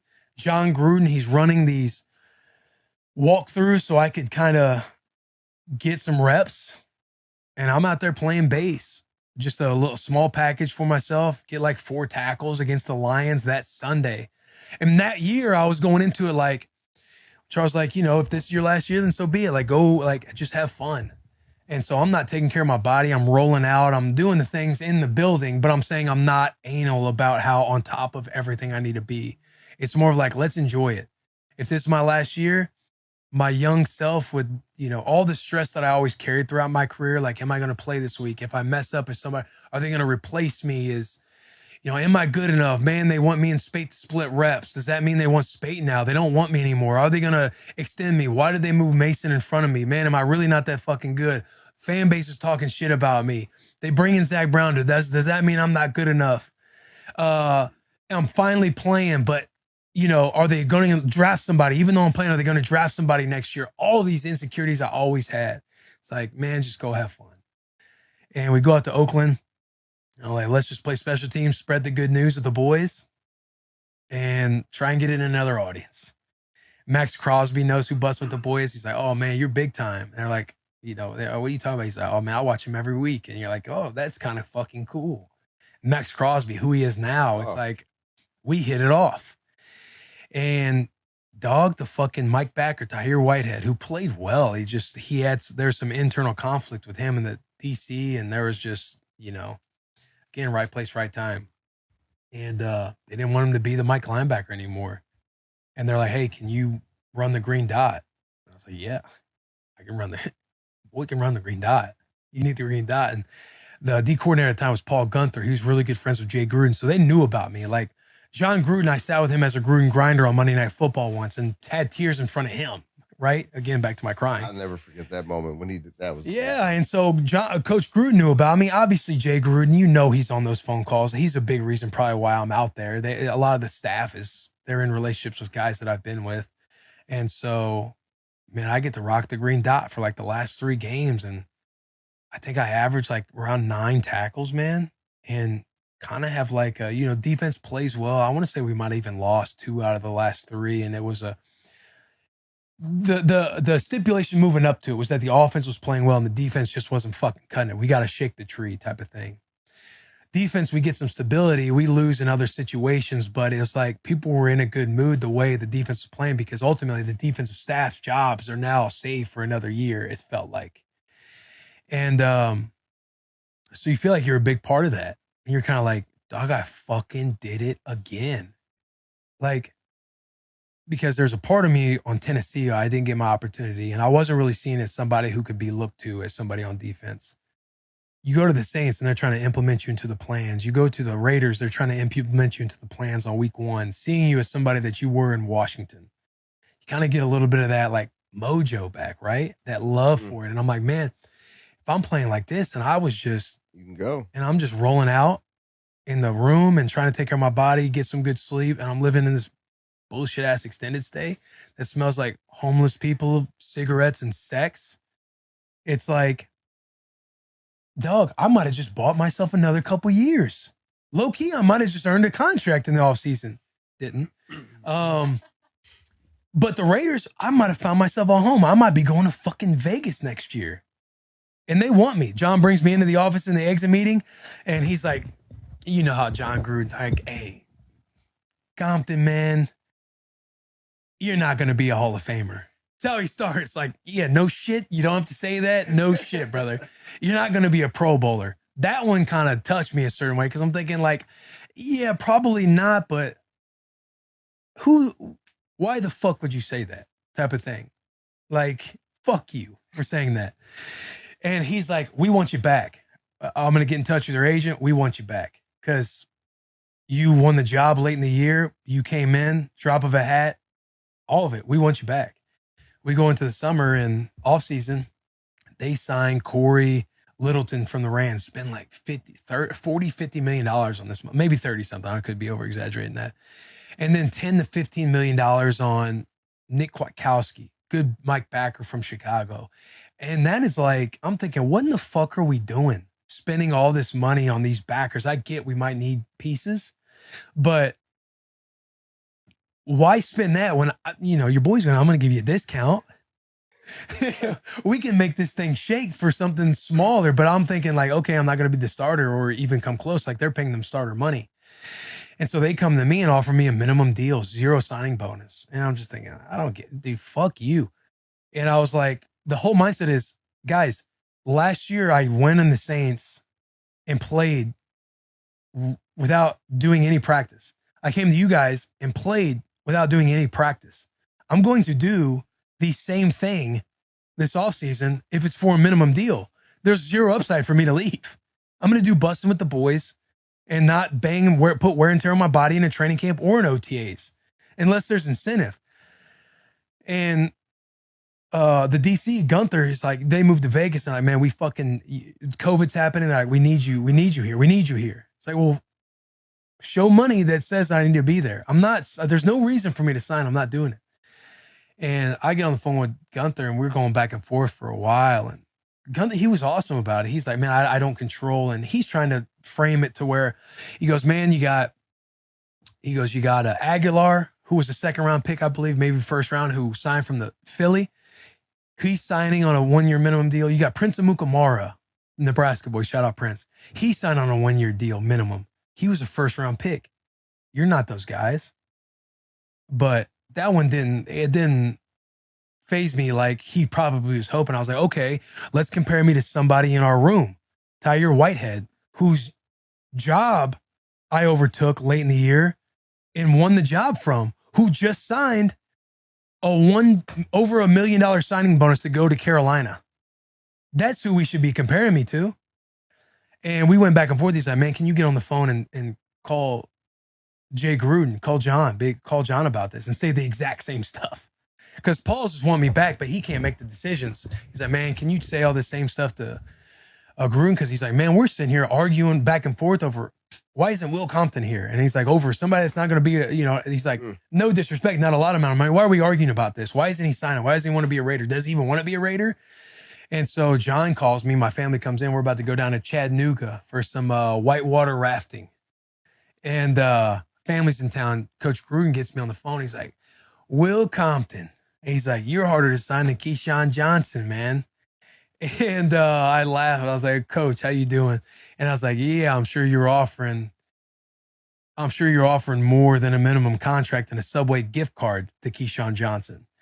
And he laughs and he's like, look, man, what is it? I was like, Coach, just show me the value. Here's where I'm coming from. I don't have to come to practice. I want to be a Raider. Here's what I told him, because my agent was prepping me for it. And he's like, not only do I want to play and be a Raider and end my career, I want to end my career as a Raider. I want to scratch and claw, and I want you guys to have to pull me off the fucking field to tell me my career is over. And I want it to end with the silver and black. Not only do I want to end with the silver and black, I want to perform well enough to where you want to hire me as a coach after I'm with the silver and black. Shout out Neil Cornrich. He's telling me, my agent's prepping me for this. And I'm saying all this. He's like, I just need to see where the value is, because here's where I'm at. I don't need to show up in training camp if I'm going to play for a minimum, because I've already proven that I can do that. And the injury rate in the NFL is 100%. Somebody's going to need a linebacker at the beginning of the season. And then, of course, I'll sign for a minimum 0 signing bonus. And he was trying to talk to me about, listen, if it ain't practice, because he's like, do you not want to practice? You don't got to practice. You don't want to play in the preseason games? You don't want to play. You don't have to play in the preseason games. I just want the guys to see how you command the huddle. Yes, you're going to back up Nick Kwiatkowski. I want them to see how you operate, all this stuff. I was like, it sounds great, man. Like, you know who my agent is. I'm ready whenever you are. And again, no offer. Long story short, nothing goes up, because there's nobody in the market that wants me. So unfortunately, the market dictates that. They're not going to value you if nobody else is valuing you. Fair. Tennessee Titans call year 8 starts to take shape. Year 8 starts to take shape. And Tennessee calls, go and do a workout. I'm fired the fuck up. We're going back with the boys. They just went to the AFC Championship. Let's go. Go back, knock out a workout with them. They want to sign me. We finally get them in a little bit of a battle for a minimum contract. But now we get to max out the vet minimum signing bonus. Maxing out the vet minimum signing bonus means I can go on the books for free. They still get to put 0 in the books. However, that ain't a 0 on the Will Compton's books. That's not a 0 in our finances. We get to get like $100 and something thousand. But the silver and black tried. The Raiders tried. Bisaccia had a super good relationship with him. He wanted to know why I wouldn't sign back. And ultimately, when I stayed with Tennessee, it was like, hey, why didn't you come back? And it's like, man, I feel like, to be transparent, as much as I enjoyed working with that defensive staff, I felt like there was some instability there. So I kind of give him that. And again, I don't have to leave Tennessee. I bought myself years. It's like, at that point, again, the fire's not there. At this point, I'm fully into Bussin with the boys. I'm excited for that. I'm excited I got to go out and play those 3 games in Oakland and fucking be like, dog, not like I am that motherfucker, but I prove myself right again against whatever chip I put on my shoulder, whatever bullshit, fake, untouchable enemies that I create in my head of, he can't do this, he can't do that. That's going to be forever with everybody. Like, everybody gets doubted in anything that they do. But it was one of those, like, I was at peace now with playing. And then when I was training in the offseason, I remember telling Taylor, everybody, it's like, it would be cool to get an offer to go play and then walk away from it. You always wanted to walk away from the game when you knew you still had it, right? Because you get to leave before they leave you. I remember when the Raiders offered that minimum no signing bonus, and I'm going back and forth with John Gruden and everybody else. It's like, Taylor's like, hey, congratulations, man. Now you can retire. You can do your thing. And there's always that little part that like pulls you back in because you taste the upside with being with playing ball. And when you're doing it for reasons that of enjoyment other than stress, it's like it takes it off of you. But knowing that I had that and then getting to play with Tennessee for that ninth year, right? 8th year. That was fucking awesome. So I go to Tennessee, we have our year, and again, special teams, backup. Got to have a nice little fun game in Baltimore where I had like fucking 9 tackles in one half. Awesome. And again, you get fired up and you get to, and that was after being cut by Tennessee. Tennessee cuts me. I'm on practice squad for a couple weeks. David Long goes out with COVID. And they're like, hey, Will, we got to activate you this week. I do a simple little walkthrough behind everybody. And then next thing I know, Jayon Brown fucking breaks his elbow right before the half ends. So now I'm out there against this insane run game of the Baltimore Ravens and play well. Thought I was going to get to overtake that job and I fucking fuck up. I recap it with Raves a little bit and he's like, I think you didn't play that bad. But I trip and falling on the ground and you can't be out there flopping ass, dude, when you're trying to win a job. And David Long gets it for the rest of the year. But I was like, am I going to get to do this again and string out another year of like playing and get to do it now for Vrave? So I always wanted to make proud. You know what I mean? It's like you always wanted his respect to like, I want to play with him. Yeah. So I had a question, just sitting here during that bathroom break. You keep talking about, Will, like how you had all these like stints of like, yeah, like, am I about to do this again? Like I came in for 3 days, like hardly had any practice. And now I'm out here and I'm making legitimate plays, 9-10 tackles a game, like in multiple games in a row. But it sort of seemed like you were fighting that, yeah, I can keep doing this. Like, and I'm proving myself like, yeah, I can keep doing this. But it's like, did you ever have that mental fight with yourself? Like, do I want to keep doing it? Do I want to keep, like staying in shape throughout the season and then getting a call late in the season and putting my body essentially through hell and like car crashes all the time, like proving you can do it. But it's like, did you ever get to the point where like, yeah, I don't even really want to anymore because of the podcast and stuff you had going on outside? Yeah, man. I mean, it would come down to, yes, I don't need to do this. And the business would come into my head and everything else. And then it was the question I would ask, what would my 10-year-old self think about this? And dog, I was obsessed with football growing up. And all of us, I'd create myself on these video games and I loved football to where I'm like, yo, I'm a fucking NFL player. I married a cheerleader, which is when you're young and doing all this stuff, like, oh, I'm going to do, like, you're playing the little car game on the rug and you're like, oh, I'm going to be an NFL player. I'm going to be this number. I'm going to be the best running back ever. I'm going to marry a cheerleader. You're like saying all these things, right? And it's like, once you have perspective and then I would just tell myself like, man, just go fucking do it and have fun and try to enjoy it. Not try to enjoy it, but like get over the showing up and the stuff that you don't necessarily want to do, like being a pussy, and enjoy it while you have it. Because the moment this game is over, there's no intramurals for football. You don't get the boys together and go back. Men's league. Yeah, there's no men's league. You don't get the boys. I mean, maybe on Thanksgiving for a turkey bowl, but you don't actually get the boys back together for some fucking competitive ball. You just don't.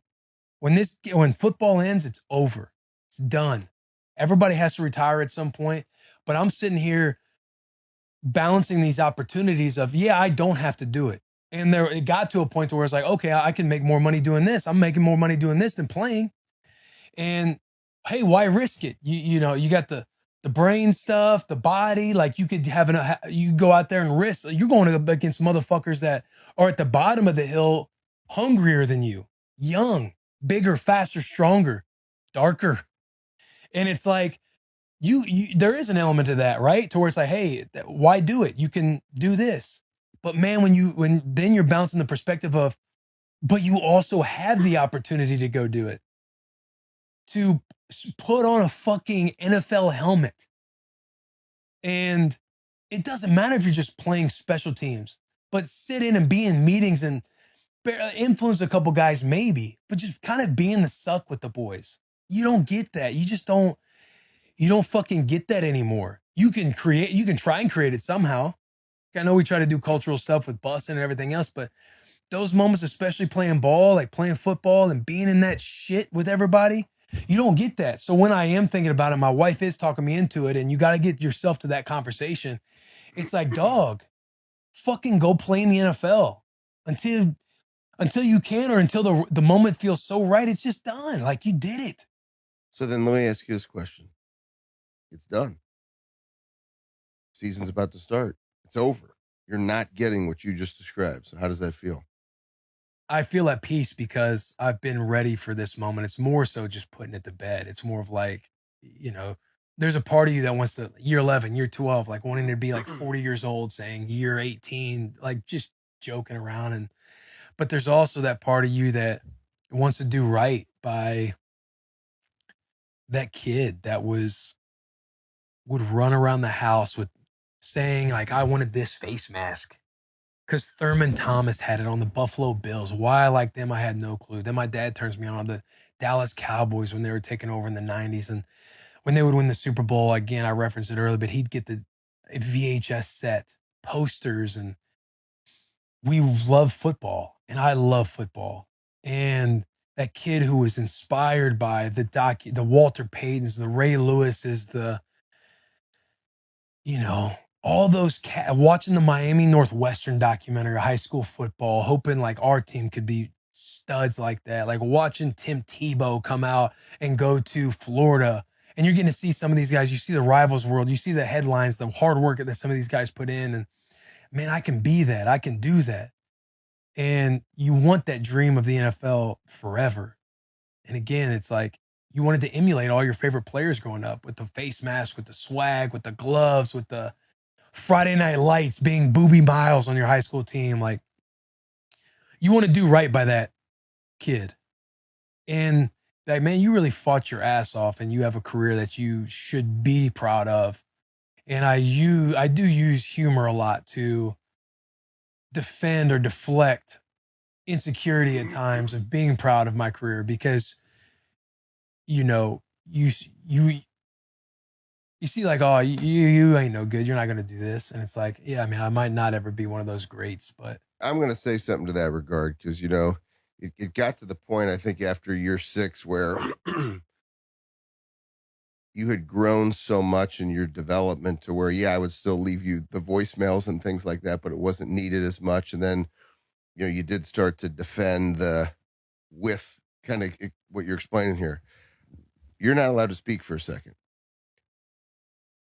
If you would have talked about that 10-year-old boy, or you and I sitting in that booth that first day we met, if I would have had a crystal ball and I would have said, man, this is exactly how this is going to play out. Same thing you said earlier, you would have been like, bro, like, you got something wrong with you. Like, I'm out. And even though I know you wish you would have had more years with the green dot and more years with the C on your chest and more years starting, when you look at this Bussin' with the Boys community, dude, the number of training camps that I go to speak at, NFL kids, like the last 2 Dolphins rookie classes, I've been able to do basically the rookie mental conditioning for the Dolphins the last 7 straight years. And none of my work in the NFL would be possible without you. So the thank you I have to you for believing in me and not going, dude, with the suit, you got to roll. I mean, none of this would have happened. I never would have spent 5 years at Alabama and national championships in Kansas State. And none of it would have happened. It wouldn't. And these last couple years at the Dolphins, I remember a rookie last year. He's like, I share your story, and I share a lot. I mean, how I do it. And he's like, Will Compton, and like, you've motivated these kids to go sit in that seat. And these are like the rookies who are the kids who are the undrafted guys. This year, Garrett Nelson, shout out to Garrett Nelson with the Dolphins, like a black shirt that people don't know that you do this. Like, you go back to Nebraska and this kid looks up to you more than probably any other player. And you can mention the Ray Lewis. You're Ray Lewis to that kid because you were a black shirt. And the number of people that you've motivated and the support from this Bussin' with the Boys community, dude, it's unfucking believable. And that makes me so proud that we, to sit in Dejan Gomes' apartment and for you to say you would do these things. And we joke, but like, dude, you've done it. Like speaking engagements, paid, like really good money, speaking engagements. And the career that you built, you're going to do so much off the field. And this story and the way that you recap this and how people have been able to be on, they felt like they've been with you. They've worn those jerseys with you. They've worn those Titans jerseys with you. They've worn those Raiders jerseys. I mean, they've all feel like they've been with you and you've brought them along. And when you got your Redskins second contract, I'll never forget, I was flying to Philadelphia for a speaking engagement. And you had texted me that morning and you're like, bro, do you believe everything I wrote down, man? It's happened. And I remember I'm like, yeah. And I said, hold on, I got something for you. And I still have it on the notes on my iPad from all these meetings we've had. I took the screenshot and I sent it to you. I finished my workout. I fly to Philadelphia. When I landed in Philadelphia, I go on Twitter and you had sent me a screenshot because you had written all of these notes about how you felt now having lived some of what you said you were going to do. And it was like 4 freaking pages. And the Washington Post freaking post this article. You remember this? Yeah. And one of the last things you said, and this is what makes me emotional, and you said, always bring others along. Through your doubts, through your fears, through the uncertainties, through the pain, through not wanting to do it. One of the last things you said, and it's one of the last things when I read this, it's just the power of those words you said, and always bring others along. And that's the Will Compton I was talking about earlier when I said it was always bigger than Will. And your story and what you've done, this underdog perspective, bro, it is going to last. And I don't, you can make jokes because it'll diffuse it, but you need to hear it. It's going to live on and it's going to help kids and it's going to continue to blow your mind, what you've done for kids who never thought they could do it. And I couldn't be any more proud of you. Thank you, man. I appreciate you more than you know, brother. Yeah, I appreciate that, man. It's wild. It's wild to, it's not like it's I'm fucking dying, but it is crazy to, it's crazy to look at.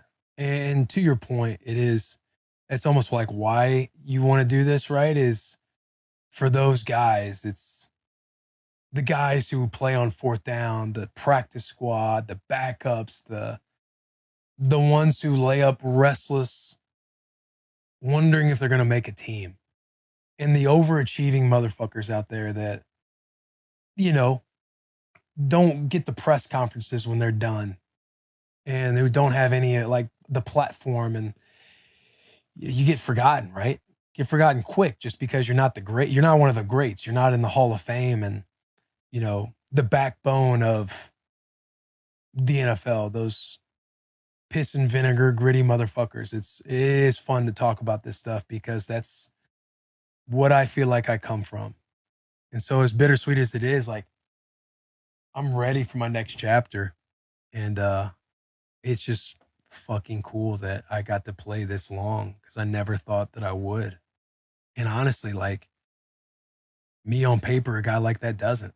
And I'm proud of the overachievement that I've had. I take a lot of pride in being an overachiever and being a gritty motherfucker that tries to find a way. And that doesn't mean that doesn't come with a lot of insecurity, doubts, and opportunities to victimize yourself at every turn.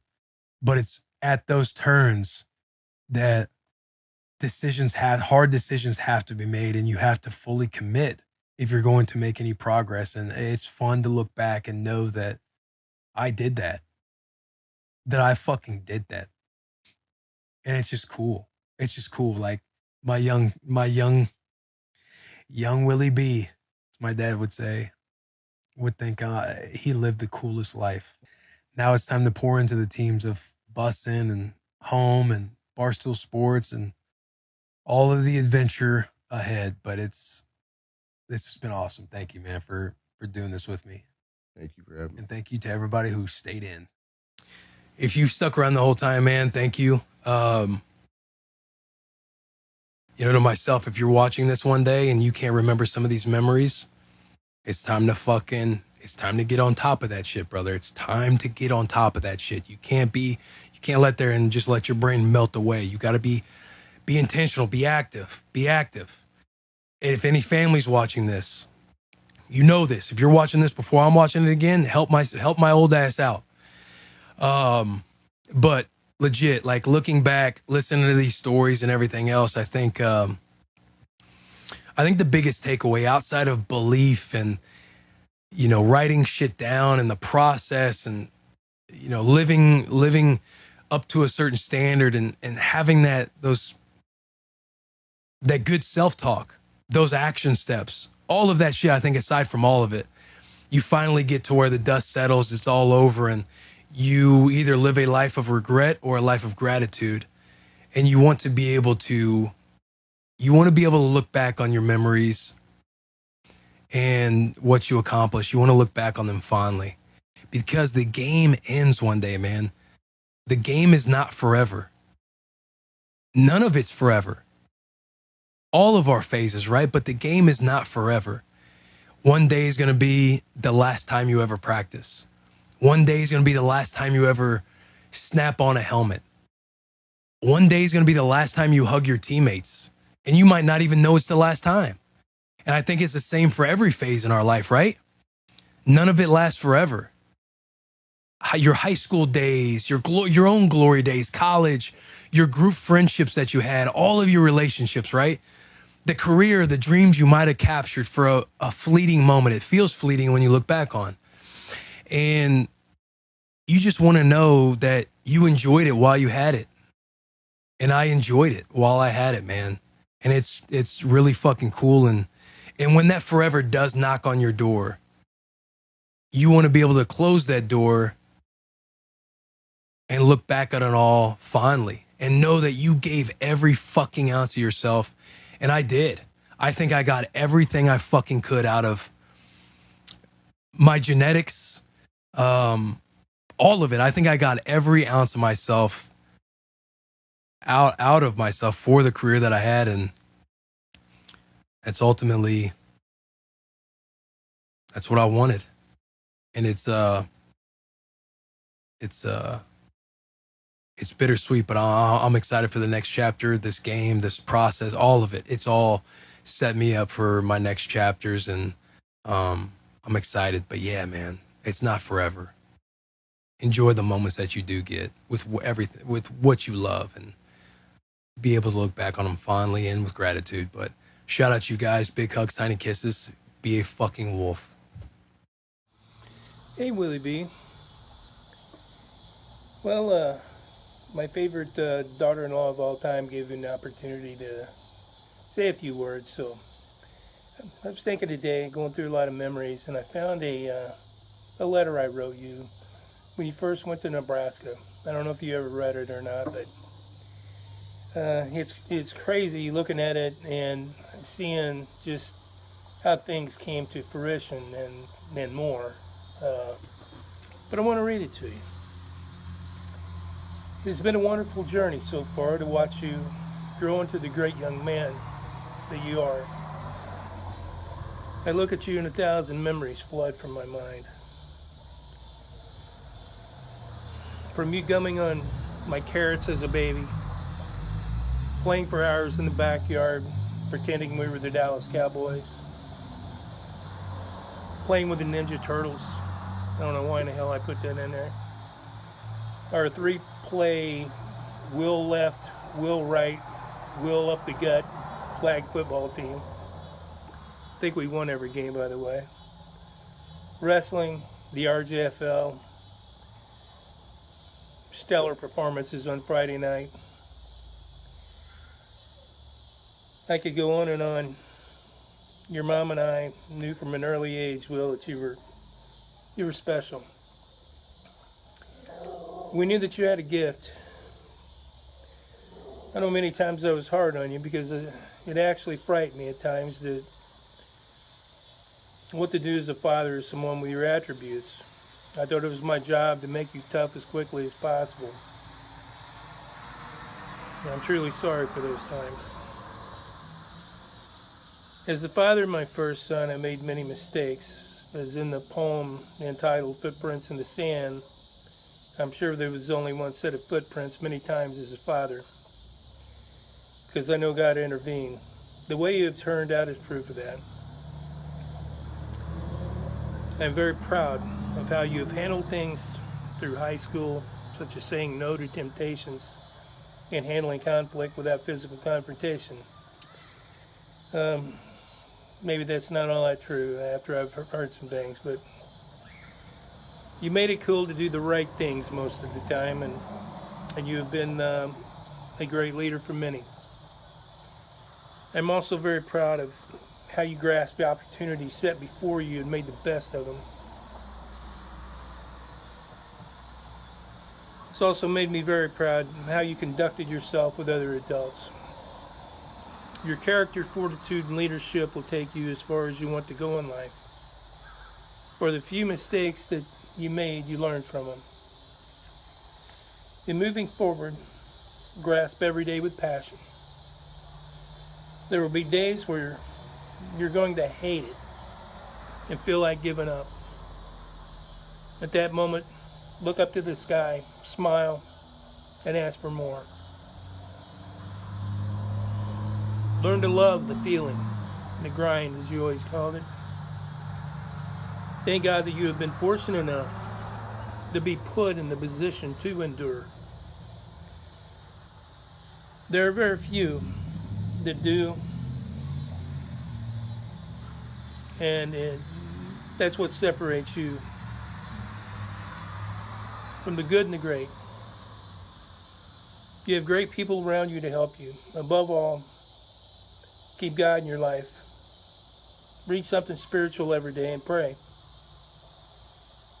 You should have learned that from your mom. You can be a great athlete having it great physically and mentally. But the person who has it physically, mentally, and spiritually, look out. I truly believe God has had a plan for you, and through the gifts He has given you, you will be able to inspire and touch the hearts of many, which you have. Always look for those opportunities. Always stay close to family. It has warmed my heart to see the bond that you have with your brothers. We've always been a tight family. And we need to stay tight as we forge ahead. Will, I thank God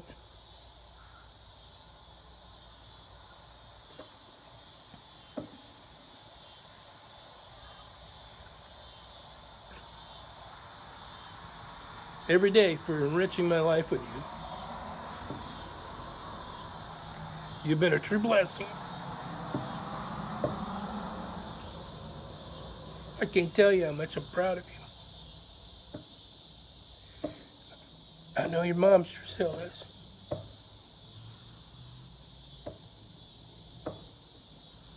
Wish she was here.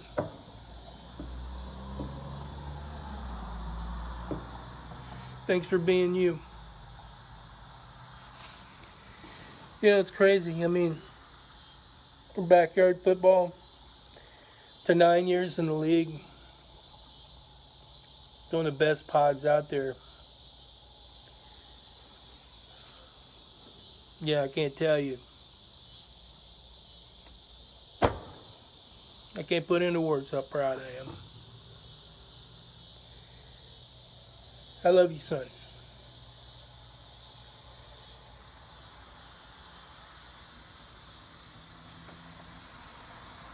You're born at point A, you die at point B. Kick maximum ass. Congratulations. You did it. Salute.